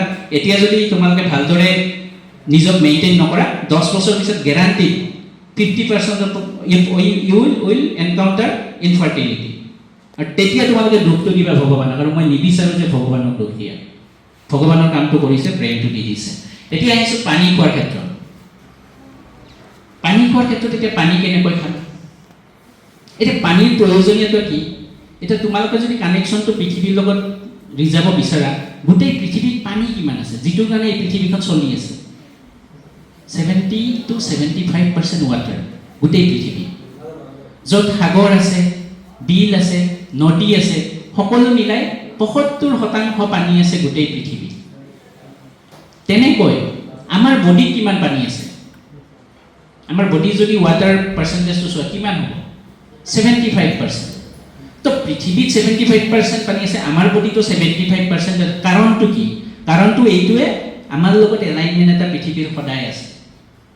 আৰু যদি পৃথিৱীৰ পানীৰ পৰিমাণ যদি কমি যায়, পৃথিৱী নাথাকিব, গছ বননি নাথাকিব, মৰুভূমিত পৰিণত হ'ব গোটেই পৃথিৱী। তেনেকৈ আমাৰ যদি পানীৰ পৰিমাণ কমি যায়, 70ৰ পৰা যদি 60% আহে, তোমালোকে গৈ চেলাইন ল'ব লাগিব হস্পিটেলত গৈ, ORS খাব লাগিব। গতিকে পানীটো ইমানেই ইম্পৰ্টেণ্ট, নিজৰ দেহত 75% পানী ৰখাটো ইমানেই ইম্পৰ্টেণ্ট। সেইটোৰ কাৰণে কৰিবা কি? বহুতে বহুত কথা ক'ব যে ৰাতিপুৱা উঠি মই 1 লিটাৰ পানী খাই দিওঁ, 2 লিটাৰ পানী খাই দিওঁ, মই ডাঙৰ বটলত 4 লিটাৰ পানী খাওঁ। তেনেকৈ সদায় মেইনটেইন কৰিব নোৱাৰিবা। So' for that to have a proper way to have water, তোমালোকে ৰাতিপুৱা যেতিয়া উঠা এগিলাচ পানী, মাত্ৰ এগিলাচ পানী, তাকো ইমান ডাঙৰ গ্লাছ নহয় বা ইমান সৰু কাপো নহয়, মিডিয়াম জোখৰ গ্লাছ, যিটোত তোমাৰ কনফিডেঞ্চ থাকিব যে এইখিনি পানী মই খাই দিম। মাত্ৰ এগিলাচ পানী ৰাতিপুৱা যেতিয়াই উঠা। তাৰপিছত য'তেই নাথাকা, যি কৰিয়ে নাথাকা, আবেলি 5 বজালৈকে বা 6 বজালৈকে তোমালোকে প্ৰতি ঘণ্টাত এগিলাচ পানী খাবা, মাত্ৰ এগিলাচ পানী। 6টালৈকে মই কিয় কৈছোঁ? কাৰণ তোমালোকে হয়তো 9:30, 10টা, 11টা বজাত শুই যাবা। বাই ডেট টাইম তোমালোকৰ যিখিনি পানী খালে সেইখিনি ৱাশ্ব আউট হৈ যাব। ৰাতি তোমালোকে যাতে বাথৰুম যাব নালাগে, সেইটো কাৰণে তোমালোকে সেইখিনি সময়তে খাই দিবা। ৰাতিপুৱা উঠাৰ পৰা আবেলি 6টা বজালৈকে ইটছ এভৰি আৱাৰত এগিলাচ পানী। জাষ্ট সেইটোৱে মোৰ ফালৰ পৰা এডভাইচ পানী খোৱাৰ কাৰণে। আৰু বেলেগ নাই যে 1 লিটাৰ, 2 লিটাৰ, 3 লিটাৰ সেইবিলাক নাই। জাষ্ট এটা মিডিয়াম গ্লাছৰ পানী, যিটোত তোমালোকে ভাবিবা যে মই এইখিনি খাব পাৰিম। তোমালোকৰ লাইফ চেঞ্জ হ'ব যদি সেইটো কৰে। তো মোটামুটি ক্লিয়াৰ যিখিনিহে আছে। এতিয়া মই ফাইনেলি কনক্লুড কৰিম। মই মাত্ৰ 3টা কথা, মই পানী খোৱাটোতো ক'লোৱে। জীৱনত সুন্দৰ জীৱন এটা পাবলৈ তোমালোকৰ ইচ্ছা আছেনে এটা ভাল জীৱন পোৱাৰ কাৰণে? যে জীৱনটো যাতে ভাল হয় মোৰ। বহুত জেগাত বহুত কথা শুনিবা, ভাল জীৱনৰ কাৰণে এইটো লাগে, ভাল জীৱনৰ কাৰণে সেইটো লাগে। মই মাত্ৰ 3টা মন্ত্ৰই দিম, 3টা কথা মাত্ৰ, বেলেগ একো নহয়। মাত্ৰ 3টা কথা ক'ম এটা সুন্দৰ জীৱন লাভৰ কাৰণে, যদি তোমালোকে সেই তিনিটা মন্ত্ৰ সদায় যদি কৰিব পাৰা তোমালোকৰ এমাহৰ পিছত গোটেই লাইফটো চেঞ্জ হৈ যাব ফ্ৰম অল এছপেক্ট শাৰীৰিক দিশৰ পৰা মানসিক দিশৰ পৰা আৰু তোমালোকৰ আধ্যাত্মিক দিশৰ পৰা যি তিনিটাই বস্তুৱে এটা শৰীৰ সৃষ্টি কৰে বা এটা সুস্থ শৰীৰৰ কাৰণে মই তিনিটাই কথা কৈছোঁ শাৰীৰিক মানসিক আৰু কি আধ্যাত্মিক মানে স্পিৰিচুৱেলিটি সেইকাৰণে মই তিনিটা বস্তুৱে ক'ম প্ৰথমটো হ'ল পানী যিটো মই কৈ উঠিলোঁ পানী কেনেকৈ খাবা কি কৈছোঁ কিমান সময়ৰ মূৰে মূৰে খাবা কিমান পানী খাবা কিমান ডাঙৰ গ্লাছ মিডিয়াম গ্লাছত মাত্ৰ এগিলাচ পানী ছেকেণ্ডটো হ'ল আমি এতিয়া কিয় জীয়াই আছোঁ what do you mean by life তোমালোকৰ সেই প্ৰশ্নটো কেতিয়াবা উদ্ৰেক হৈছেনে আমি যে জীয়াই আছোঁ আমাৰ উদ্দেশ্য কি বা আমি কিয় জীয়াই আছোঁ একদম বেছিক বস্তুটোত যদি আহা আমি জীয়াই আছোঁ এই পৃথিৱী থকাৰ কাৰণে আমি জীয়াই আছোঁ আমাৰ ফেমিলি থকাৰ কাৰণে আমি জীয়াই আছোঁ আমাৰ জীৱন থকাৰ কাৰণে নে আৰু কিবা আছে একদম বেছিক বস্তু তোমালোকক এতিয়া প্ৰশ্ন সুধিছোঁ কোনটো বস্তু নহ'লে যদি 2 মিনিট নোপোৱা তোমালোকে বাচি নাথাকিবা কি বস্তু এইটো অক্সিজেন তো তোমালোকে যদি খাদ্য নোপোৱা 2 মিনিট মৰি যাবা নেকি পানী 2 মিনিট নাপালা মৰি যাবা নোযোৱা কোনটো বস্তু এনেকুৱা বস্তু যে যিটো 2 মিনিট নাপালে তোমালোকে মৰি থাকিবা সেইটো হ'ল যোৱা কোৱা oxygen so that means what do you mean by life oxygen life means oxygen তো তোমালোকক যদি ছুটি শব্দত যদি ক'ব দিয়ে যে লাইফৰ ডেফিনেশ্যন জীৱনৰ সংজ্ঞা কি সেইটো হ'ল অক্সিজেন আৰু তোমালোকৰ মাজত বা যাৰে কেতিয়াবা সুইচাইডেল থট আহে ডিপ্ৰেশ্যন হয় যে মানসিকভাৱে ভাগি পৰা যায় মই এইটো পোৱা নাই মই সেইটো পোৱা নাই মোৰ লগত এইটো হৈছে মোক এইটো ডিচ কৰিছে মোক আৰে যিবিলাক এয়া হয় আৰু তোমালোকৰ এইটো বয়সত বাচি থাকিব মন নাই তো সেনে ক্ষেত্ৰত ডিপ্ৰেশ্যনে ভাবা যায় যে ই নহ'লে মই বাচি নাথাকিম বা তাই নহ'লে মই বাচি নাথাকিম তাই কিন্তু মস্তি কৰি আছে ইও মস্তি কৰি আছে আৰু তোমালোক ফচি আছে হতাশাত কিয় মোক এৰি দিলে তাৰপিছত ভাব হয় নাই মোৰ জীৱন মানে তাইয়ে আছিল বা সিয়ে আছিল মই মৰি যাব লাগে এতিয়া মই মৰি গ'লেই ভাল কাৰণ মোৰ জীৱনটো আধৰুৱা সেই শ্বাহৰুখ খানৰ চিনেমা চাই তোমালোকৰ মনত সোমাই গৈছে নাই জীৱন মানে প্ৰেম মানে কোনোবা ল'ৰা বা ছোৱালীৰ লগত বেলেগ প্ৰেমৰ কোনো কথা কোৱা নাই গতিকে যেতিয়াই তোমালোকৰ মনত সেই ভাৱৰ উদ্ৰেক হ'ব যে মোৰ মৰি যাব মন গৈছে বা বেলেগ কাৰণতো তোমালোকে এটা চাকৰিৰ কাৰণে গৈ আছিলা সেইটো চাকৰি নহ'ল পাবলগীয়া আছিল বা তোমালোকৰ বেষ্ট ফ্ৰেণ্ডটো পাই গ'লে টপ কৰি দিলে তুমি নাপালে ফেইল কৰিলে ঘৰত গৈ গালি খাই আছে একেলগে ঘূৰি ফুৰা গৈ কিন্তু পালে চাকৰি আৰু তই গৈ বোলে ইয়াত ফচি আছো তেতিয়া মন যায় মই মৰি যোৱাই ভাল তেনেকুৱা হয় গতিকে যেতিয়াই মৰি যোৱা মন হয় যেতিয়াই তোমালোকৰ মনত চিন্তাৰ উদ্ৰেক ঘটে মই জীয়াই থাকি লাভ নাই বা তোমালোকৰ ফ্ৰেণ্ডে ক'ব পাৰে মোৰ ডিপ্ৰেশ্যন হৈছে বা তোমালোকে লক্ষ্য কৰিছা কোনোবাই কথা নাপাতা হৈছে ভালদৰে বিহেভ নকৰে গম পাবা তাক ডিপ্ৰেশ্যন হৈছে তাক জোকাব নালাগে তাক ছাপোৰ্ট কৰিব লাগে এদিন হঠাৎ গম পাবা তোমালোকে যে তোমালোকৰ লগত ভালদৰে কথা পতা নাছিল তোমালোকে গৈ পেলাই ভালদৰে পাত্তাও নিদিলা দুমাহ পিছত গম পালা সি ছুইচাইড কৰিলে তেনেকুৱা হ'ব তোমালোকৰ লগত কেতিয়াবা তোমালোকে এনকাউণ্টাৰ কৰিবা তোমালোকৰ অতিকৈ চিনাকি কোনোবাই ছুইচাইড কৰিব কাৰণ আমি ছাপোৰ্ট নকৰিলোঁ এটা সময়ত যে তাৰ হতাশা হ'ব পাৰে তাৰ ডিপ্ৰেশ্যন হ'ব পাৰে তোমাৰ দায়িত্ব আছিল বিং এ ফ্ৰেণ্ড যে তুমি তেওঁক ছাপোৰ্ট কৰা কিন্তু তোমালোকে নকৰিলা যদি তোমালোকৰ মনতো আহে যে কেতিয়াবা যে ছুইচাইড কৰিব লাগে মই আৰু জীয়াই থাকি লাভ নাই বা তোমালোকৰ ফ্ৰেণ্ড ঘৰত ৰিলেটিভ কাৰোবাৰ জাষ্ট তেওঁলোকক এটা কথা ক'বা যে যদি ছুইচাইড কৰিব মন যায় নাকটো টিপি ধৰিবা মুখখন টিপি ধৰিবা নিজে টিপি ধৰি 50 ছেকেণ্ড যাব দিয়া 1 মিনিট যাব দিয়া তাৰপিছত এই থটটো নোহোৱা হ'ব যে মোক পইচা লাগে মোক ঘৰ লাগে মোক এই চাকৰিটো লাগিছে যিটো মই নাপালোঁ মোক এই ছোৱালীজনী অমুকৰ লগত বিয়া হৈ গ'ল মই নাপালোঁ সেই বস্তুবিলাক 1 মিনিটৰ ভিতৰত আঁতৰি যাব যেতিয়া নাক আৰু মুখটো টিপি ধৰিবা কিয় অক্সিজেন পোৱা নাই যেতিয়া 1.5 মিনিট যাব যেতিয়া ব্ৰেইনলৈ অক্সিজেন ছাপ্লাইটো বন্ধ হৈ যাব ব্ৰেইনত থট প্ৰচেছ নোহোৱা হৈ যাব তোমাৰ এনেকুৱা লাগিব মোক পৃথিৱীৰ একো বস্তু নালাগে নে ছয়নিকাক লাগে নে ৰাজীৱক লাগে এইবিলাক মাইণ্ডৰ পৰা গুচি যাব সেই নামবিলাকে পাহৰি যাবা যে মোক কাকো নালাগে মোক নে ঘৰ লাগে চাকৰি লাগে পইচা লাগে এয়া টপ কৰি গ'লে একো নালাগে মোক কি লাগে মোক লাগে মাত্ৰ অক্সিজেন চ' জীৱন মানে কি কনচেপ্টটো ক্লিয়াৰ হ'ল জীৱন মানে অক্সিজেন এইখিনি কথা কিয় কৈছোঁ প্ৰথম মই যেটো তিনিটা মূল মন্ত্ৰ তাৰে প্ৰথম মন্ত্ৰটো মই কি দিছিলো পানী সেকেন্ড মন্ত্ৰটো হ'ল অক্সিজেন এতিয়া আমি ইয়াতে তোমালোকে লেকচাৰ শুনি আছে মই লেকচাৰ দি আছো তাৰ মাজত আমি যে উশাহ নিশাহ লৈ আছো নে তোমালোকে অনুভৱ কৰিছা নে মই অনুভৱ কৰিছো এনি টাইম আমি টোপনিটো উশাহ লৈ আছো আমি পৰীক্ষাত যেতিয়া কনসেন্ট্ৰেট হৈ আমি লিখি আছো ক্লাছ কৰি আছো সবতে উশাহ মই অপাৰেশ্যনৰ সময়খিনি ইয়াত আগতে মই এটা অপাৰেশ্যন কৰিও আহিছো সেইকাৰণে মোৰ 40 মিনিট দেৰিও হ'ল সেইখিনি সময়তো মই উশাহ লৈ আছিলো তো এনি টাইম আমি উশাহ লৈ থাকো কিন্তু আমি অনুভৱ নকৰো যে আমি উশাহ লৈ আছো উশাহ মানে কি অক্সিজেন তো যেতিয়া উশাহ লৈ থাকো সেইটো অনুভৱ নকৰো যদি তোমালোকে অবজাৰ্ভ কৰা কি পিং কিয় পিং হৈছে কেতিয়াবা প্ৰশ্ন কৰিছা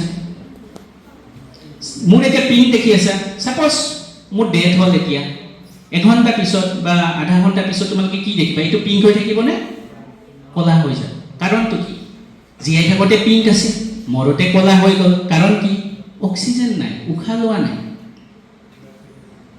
কিয় কোৱা হয় যে কোনোবা মানুহৰ অবিচুৱাৰী বা তেনেকুৱা যদি আমি শ্ৰদ্ধাঞ্জলি হি ব্ৰেথেড হিজ লাষ্ট তাৰমানে হি শেষ নিশ্বাস এৰিলে বা শেষ উশাহটো লৈছিলে সেইটো সময়ত ব্ৰেথেড হিজ লাষ্ট কাৰণ অক্সিজেনে জীয়াই ৰাখে আৰু অক্সিজেনৰ কাৰণে এই পিংক কালাৰটো হৈ আছে তেনেকৈ তোমালোকে বাহিৰত যদি চোৱা যিবিলাক গছ তোমাৰ এয়া ৰ'দৰ পোহৰত আছে দেখিছানে জিলিকি আছে পাতবিলাক সেউজীয়া ধুনীয়া সেউজীয়া ৰং হৈ জিলিকি আছে কিন্তু তোমালোকে য'ত শ্বেডো আছে ৰুমৰ ভিতৰতো তোমালোকে গছ পাবা খেলুৱৈ তেলুৱৈ গছে সেইবিলাক তোমালোকে ধুনীয়া সেউজীয়া পাত দেখা নাই নেদেখা শুকাই থাকে কাৰণটো কি সূৰ্যৰ পোহৰ ধুনীয়াকৈ পাই আছে যেনেকৈ আমি অক্সিজেন পাই থকাৰ কাৰণে আমাৰ পিংক হৈ আছে আমি ৰ'দে বতাহে ঘূৰি ফুৰিছোঁ সেইকাৰণে আমাৰ ধুনীয়া অক্সিজেন পাই আছোঁ কোনোবা মানুহ এটা তোমালোকে এটা ৰুমৰ ভিতৰত থাকিলে তাৰ অকণমান কলা দেখিবা এইবিলাক প্ৰপাৰ পিংক হৈ নাথাকে কাৰণ অক্সিজেন প্ৰপাৰলি পোৱা নাই যদি তোমালোকে এডাল গছত ধুনীয়াকৈ সাৰ পানী দিলে গছডাল ধুনীয়া ডাঙৰ হয় কিন্তু এডাল গছত বেছি পানী নিদিলে সি ডাঙৰ হ'ব ধুনীয়াকৈ ডাঙৰ নহয় ডিফাৰেন্সটো গম পাইছা এডাল ধুনীয়া গছ হৈছে এডাল গছ হৈছে কিন্তু সিমান ধুনীয়া নহয় তেনেকৈ আমি উশাহ লৈ আছো অহৰ্নিশে ৰাতিপুৱাৰ পৰা যেতিয়ালৈকে ৰাতিপুৱাৰ পৰা নহয় যিদিনা জন্ম হৈছিল মৃত্যু দিনলৈকে আমি উশাহ লৈ আছো কিন্তু তোমালোকে যেতিয়া আজি গম পালে যে জীৱন মানে অক্সিজেন সেই বস্তুটো যদি বেছিকৈ দিয়া বডি তেতিয়া তোমালোকৰ এই গছৰ নিচিনাকৈ বেছিকৈ নাবাঢ়িবানে কোনোবা আছে এটা জীৱন লৈ কোনোবাই আছে এটা ভাল জীৱন লৈ ভাল জীৱন পাবৰ কাৰণে এই বস্তুটো আমাৰ পৰা আঁতৰত আছে যে তোমালোকে বেছিকৈ অক্সিজেন দিছানে নাই য়োগা বা মেডিটেশ্যন কিয় ইমান পপুলাৰ কাৰণ তাত দীঘল দীঘল উশাহ লোৱা হয় প্ৰপাৰলি অক্সিজেন লোৱা হয় সেইকাৰণে মেণ্টেল যিটো সেয়া আছে থট প্ৰচেছ এইবিলাক ভাল হয় চিন্তাধাৰাবিলাক ভাল হয় আমি পৃথিৱীৰ লগত এলাইনমেণ্টত যাওঁ গতিকে তোমালোকে এডাল যদি ভাল গছ হ'ব বিচাৰে এজন যদি ভাল মানুহ হ'ব বিচাৰিছা তোমালোকক প্ৰচুৰ পৰিমাণে অক্সিজেন দিব লাগিব কাৰণ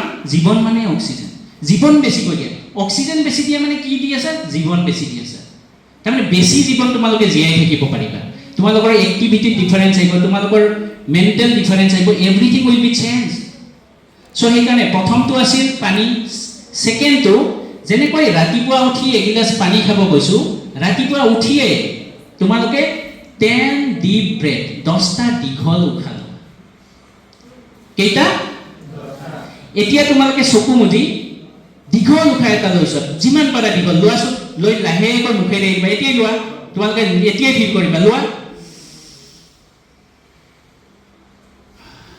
কেনেকুৱা লাগিছে অকণমান আগত যেনেকুৱা আছে তাতকৈ অলপ ডিফাৰেঞ্চ লাগিছেনে কাৰণ ব্ৰেইনে অক্সিজেন পাই গ'ল বেছিকৈ তোমালোকে যদি প্ৰতি ঘণ্টা 10টা দীঘল ব্ৰেথ ল'ব পাৰা য'তেই নাথাকা along with that glass of water এগিলাচ পানী আৰু 10টা দীঘল ব্ৰেথ মই গেৰাণ্টি দিছোঁ তোমালোকে এমাহ পিছত যিটো জীৱন পাবা ন আজিলৈকে সেই জীৱনটো তোমালোকে অনুভৱেই কৰিব পৰা ক্লিয়াৰ জীৱন মানে অক্সিজেন সেইকাৰণে অক্সিজেন বেছিকৈ দিয়া ৰাতিপুৱাৰ পৰা ৰাতিলৈকে পানী যেতিয়া এগিলাচ খাইছা এই যে স্মাৰ্ট ৱাটচ দিছে স্মাৰ্ট ৱাটচটো এইটো কাৰণে দিয়া নাই যে ক্লাছ শেষ হ'ব মই চিনেমা চাবলৈকে মই ফুটি দিওঁ তেনেকুৱাৰ কাৰণে এই স্মাৰ্ট ৱাটচ দিয়া নাই স্মাৰ্ট ৱাটচ দিছে তোমালোকে যাতে এই ঘণ্টাই তোমাৰ এলাৰ্ম বাজে যে মোৰ পানী খোৱা সময় হৈছে মোৰ উশাহ লোৱা সময় হৈছে গতিকে এই দুটা বস্তু তোমালোকে ধ্যান দিবা পানী খাবা আৰু উশাহ ল'বা কেইটা 10টা যদি এটা ব্ৰেথে তোমালোকক ইমান ফ্ৰেছনেছ দিব পাৰে প্ৰতি ঘণ্টাত 10টা ল'লে কিমান ফ্ৰেছনেছ পাবা ভাবা তো এতিয়া এই দুটা গ'ল, এটা হ'ল শৰীৰৰ দিশত পানী দিলোঁ, মেণ্টেল দিশত দিলোঁ মই অক্সিজেন। এতিয়া আহিল কোনটো দিশ? আধ্যাত্মিক অথবা স্পিৰিচুৱেল, মানে নিজক জনাৰ কাৰণে। নিজক জনাৰ কাৰণে তোমালোকে জাষ্ট এটা বস্তু মনত ৰাখিব লাগিব, সদায় প্ৰতি ঘণ্টাত মনত পেলাব লাগিব। যেনেকৈ প্ৰতি ঘণ্টাত এগিলাচ পানী, প্ৰতি ঘণ্টাত 10টা দীঘল দীঘল উশাহ, তেনেকৈ প্ৰতি ঘণ্টাত মাত্ৰ এটা চিন্তা। মই বেছি চিন্তা কৰা নাই, মাত্ৰ এটা চিন্তা। গাৰ্লফ্ৰেণ্ড বা বয়ফ্ৰেণ্ডৰ চিন্তা নহয়, মাত্ৰ এটা চিন্তা কৰিব লাগে। এটা লাইন তোমাৰ মনৰ ভিতৰত আহিব লাগে, আৰু সেই লাইনটো যদি আহে তোমালোকে কাকো খং কৰি ক'ব নোৱাৰিবা। কোনোবাই বেয়াকৈ ক'লে তোমালোকে উত্তৰ নিদিবা। তোমালোকৰ মা দেউতাৰ প্ৰতি কেতিয়াবা খং উঠে যে মই এইটো কৰিব বিচাৰোঁ, কৰিব নাই, তোমালোকে এনচাৰ দিব নোৱাৰিবা। সেই যদি লাইনটো তোমালোকে প্ৰতি ঘণ্টাই ঘণ্টাই যদি মনত ৰাখি থৈ থাকা, সেই বস্তুটো হ'ল, সেই লাইনটো হ'ল তোমালোকে মনত ৰাখা যে মই মৰ্টেল, মই মৰণশীল, আৰু মোৰ লগতে মোৰ চকুৰ সন্মুখত যোন বহি আছে, মই যাৰ লগত কথা পাতি আছোঁ, মোৰ মা দেউতা বা সকলো, মোৰ চকুৰে যাক দেখিছোঁ, সকলো মানুহেই মৰণশীল। গতিকে যেতিয়া তোমাৰ থটটো এঘণ্টাৰ মূৰে মূৰে দি থাকিবা, তুমি কিয় গালি দিবা কোনোবা এজন মানুহক? কিয় বেয়াকৈ ক'বা?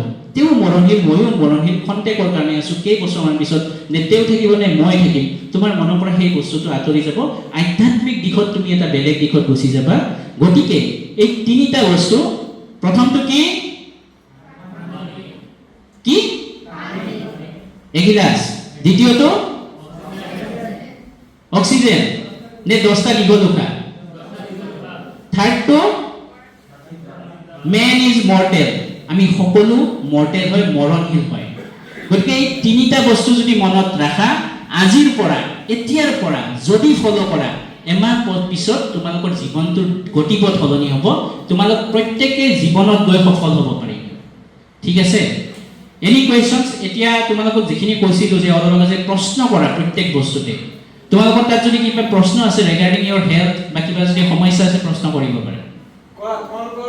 তোমালোকৰ নিজৰ স্বাস্থ্য বিষয় বা স্বাস্থ্যজনিত কিবা যদি সুবিধা পাই আছা বা ভুগি আছা, ছাৰ আছে, তোমালোকে সুধিব পাৰা। আৰু এইটোৰ পিছতে তোমালোকৰ হেল্থ চেকআপ হ'ব। এতিয়া মেজৰ এটা প্ৰব্লেম আহি আছে, জ্বৰ আহি আছে সকলোৰে। এইটোৰ পৰা কেনেকৈ বাচিব পাৰি? তোমাৰ নামটো কি? ফৰিজুল হক। ফৰিজুল হক। গিভ এ বেগ। এটা প্ৰশ্ন সুধিছে, সকলোৰে প্ৰয়োজনীয় প্ৰশ্ন। পঢ়া। এটা প্ৰশ্ন সুধিছে যে এই যিটো আমাৰ সময় চেঞ্জ হৈছে, যে গৰমৰ পৰা লাহে লাহে আমি ঠাণ্ডাৰ ফালে আহি আছোঁ, যদিও ফেন ইউজ কৰি আছোঁ, তথাপি সম্পূৰ্ণ ঠাণ্ডা পৰা নাই, যদিও ঠাণ্ডাত। আৰু এইখিনি সময়ত সচৰাচৰ দেখা যায় ক্লাছৰুমতো তোমালোকে বহি থাকিলে গম পাবা, দুই এটা কাম পিছফালৰ পৰা আহিয়ে আছে। লাজ লাগে কাঢ়িবৰ কাৰণে, মুখত হাত দিয়া যায়, তোমালোকে চুৰ্ণিখন হাত দিবা, কিন্তু তথাপি কাহটো আহিছে, খঙো উঠি যায় কেতিয়াবা। তো এই যে বস্তুবিলাক হৈ আছে, এইটো আমাৰ যিটো ট্ৰেনজিশ্যন পিৰিয়ড, যে ছামাৰৰ পৰা আমি উইণ্টাৰৰ ফালে গৈ আছোঁ, সেই ট্ৰানজিশ্যন বা যেতিয়া উইণ্টাৰৰ পৰা ছামাৰ যাব মাৰ্চ এপ্ৰিল মাহত, সেই সময়খিনিত হয় এইটো। আৰু এইটো মষ্টলি কজ বাই ভাইৰাছ। এইটো ভাইৰাছৰ দ্বাৰা হয়, এইটো বেক্টেৰিয়া নহয়। ঠিক আছে? তো ভাইৰাছ, যিবিলাক ভাইৰাছে এইটো কৰে, সেইবিলাক ধূলি বালি এইবিলাকৰ লগতে থাকে।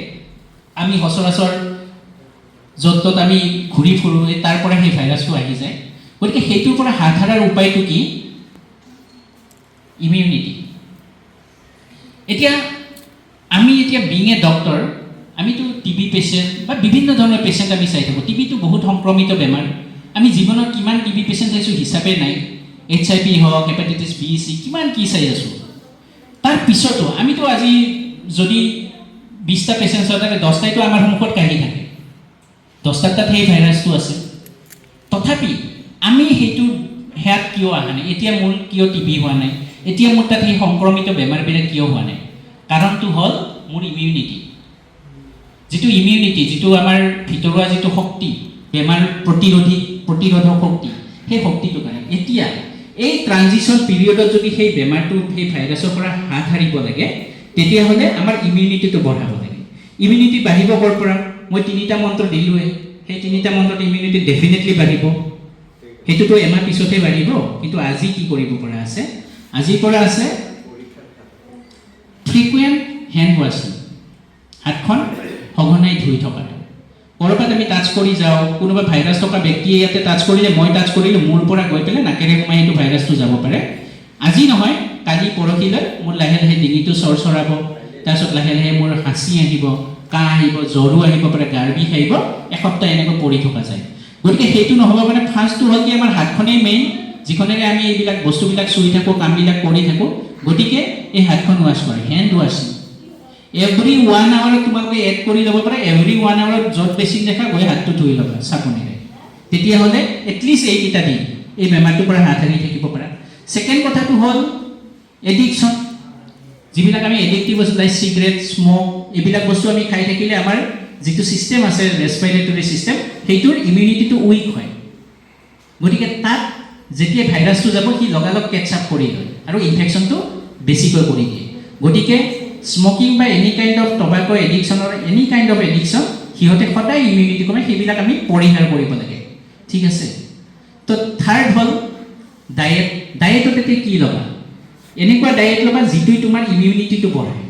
ইমিউনিটি বঢ়োৱাৰ কাৰণে ভিটামিনছ লাগিব। ভিটামিনটো স্পেচিয়েলি ভিটামিন চি। ভিটামিন চিটো ক'ত পায়?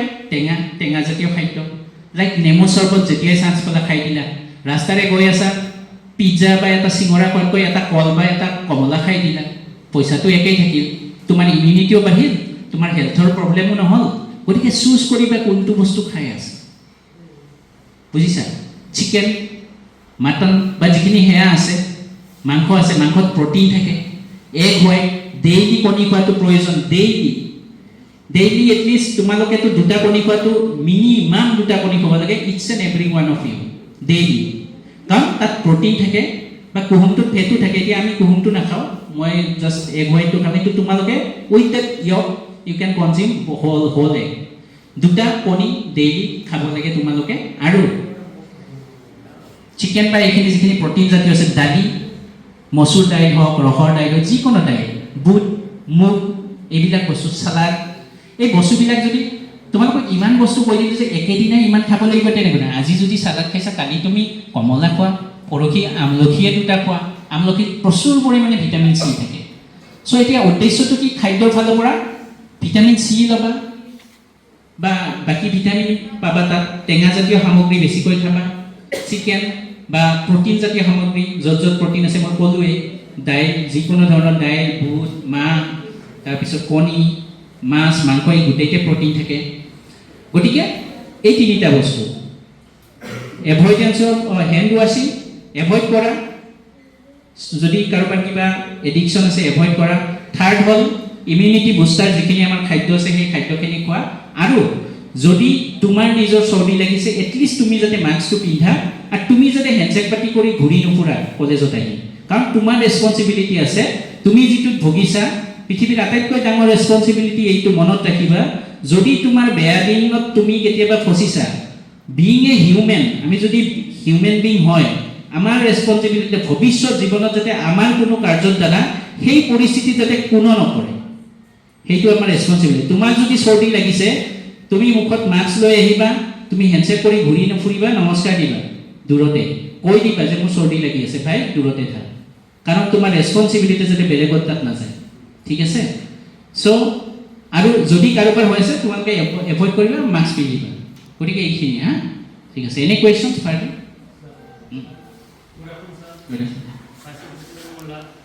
Sorry? Myself, Khurshid Mullah. Khurshid? Hi, sir. Okay. Sir, my question was, sir, nowadays my hair fall बहुत बारिश है। देखिए मैं hair fall to reduce करने को बोली। কি বাঢ়িছে? Hair fall। Hair fall. Hi, sir। আচ্ছা, হেয়াৰ ফল ন? কিন্তু তোমাৰ মাথাতো বহুত চুলি আছে, তেনেকুৱা চুলি এই তোমাৰ পিছফালে, তেওঁৰ তাত সেইটো প্ৰশ্ন উঠা নাই, তোমাৰ তাত হেয়াৰ ফল উঠিছে। হা? ষ্টাৰ্টিং হৈছে। তোমাৰ এজ কিমান? 20। বহা। গতিকে তুমি হেয়াৰ ফলক লৈ এতিয়া টেনশ্যন কৰিম, তাৰমানে কি হয়, চাইক্লিকেল হয়। তুমি এতিয়া টেনশ্যন লৈছা হেয়াৰ ফলক লৈ, টেনশ্যন হ'লে আৰু হেয়াৰ ফল হয়। তুমি যিমানে হেয়াৰ ফলক লৈ টেনশ্যন ল'বা, সিমানেই 2 এডাল বেছিকৈ সৰিব আৰম্ভ কৰিব। আজি যদি তোমাৰ 50ডাল সৰিছে, তুমি যদি মাথাত সোমাই ল'লে মোৰ হেয়াৰ ফল কি হৈছে, এই টেনশ্যনত কালি 60ডাল সৰিব, পৰহি 80ডাল। গতিকে তুমি এই টেনশ্যনটো বাদ দিয়া। এইটো সময়ত হেয়াৰ ফলটো নেচাৰেল হয়।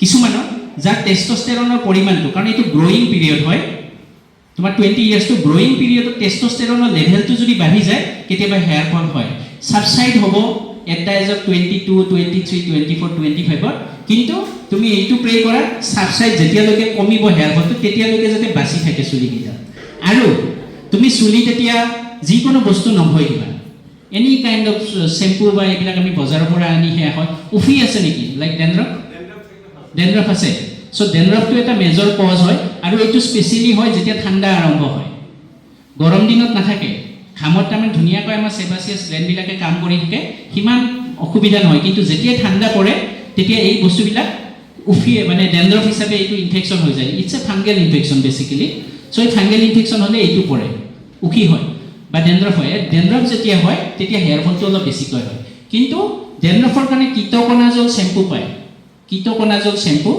Medicated shampoo anti fungal shampoo সেই চেম্পু যদি উইকলি 2 টাইমছ দুবাৰ যদি ব্যৱহাৰ কৰা এইটোৰ পৰা সেয়া পাবা আৰু বাকী কোনোবাই পিঁয়াজ লগাব দিব কোনোবাই আমলখিৰ ৰস লগাব এইবিলাক লগাব পাৰে একো প্ৰব্লেম নাই কিন্তু গৈ পেলাই যিকোনো চেম্পু হেড এণ্ড শোল্ডাৰ কিবা কিবি বহুত কিবা কিবি চেম্পু এইবিলাক লগাই লাভ নাই ঠিক আছে okay so' any other questions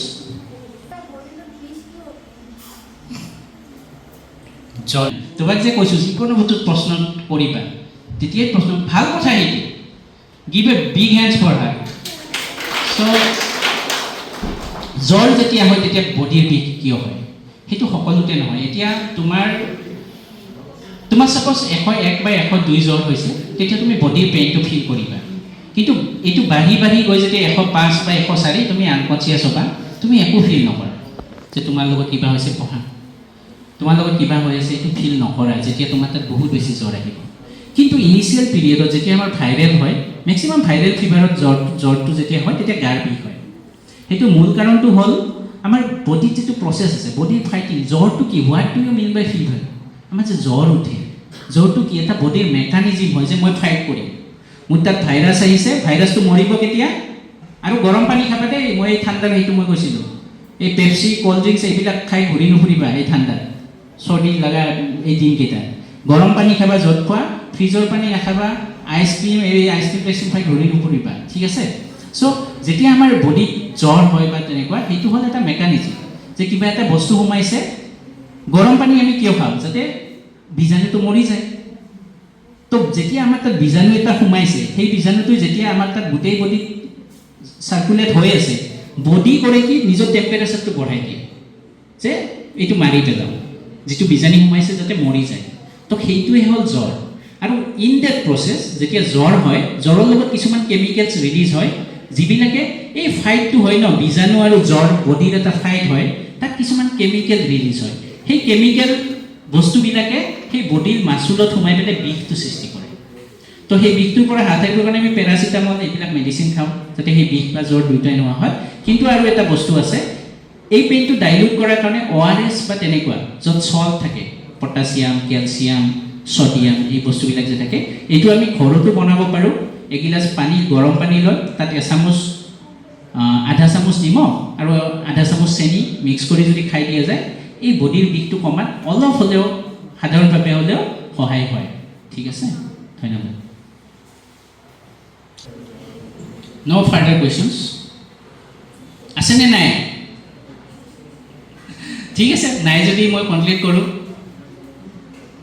হ'ব তো গতিকে তোমালোকক যিখিনি ক'লোঁ সেইখিনি যাতে তোমালোকে ফ'ল' কৰিবৰ কাৰণে এটলিষ্ট চেষ্টা কৰা এমাহ ফ'ল' কৰা কাৰণ মই এমাহ এটা কাৰণ কৈছোঁ এমাহ পিছত তোমালোকৰ এডিকশ্যন হৈ যাব এই ফ'ল'টোৰ প্ৰতি কাৰণ তোমালোকৰ জীৱনটো ভাল হ'ব গৈ আছে আৰু আজি তোমালোকে ইয়াত আছা একমাত্ৰ কাৰণত আল্লাহ বা ভগৱানে তোমালোকক ইয়াত আনিছে এই তিনিটা যে মন্ত্ৰ ক'বলগীয়া আছিল তোমালোকেতো ভাবা নাছিলে যে এই তিনিটা মন্ত্ৰ শুনিব পাম চিম্পল মন্ত্ৰ এই মন্ত্ৰকেইটা শুনিবৰ কাৰণে ভগৱান বা আল্লাই তোমালোকক ইয়াত পঠিয়াইছে যাতে তোমালোকে ভৱিষ্যতে ডাঙৰ কিবা কৰিব পাৰা আৰু মই আশা কৰিছোঁ ভৱিষ্যতে তোমালোকে ধুবুৰী গৌৰীপুৰ অসম ভাৰত বা এই সমগ্ৰ বিশ্বত যাতে এটা ভোটাতলা হয় জিলিকি থকা তোমালোকৰ শিক্ষাগুৰুসকলক যাতে মূৰ উঠাই যাতে তোমালোকে সমাজত স্থান দিবৰ কাৰণে তোমালোকে কাৰ্য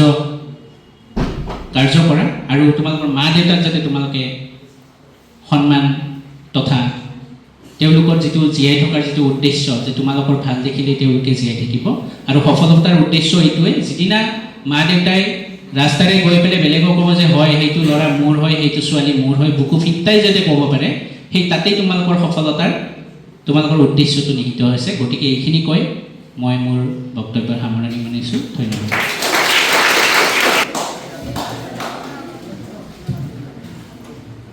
মৰমৰ ছাত্ৰ ছাত্ৰীসকল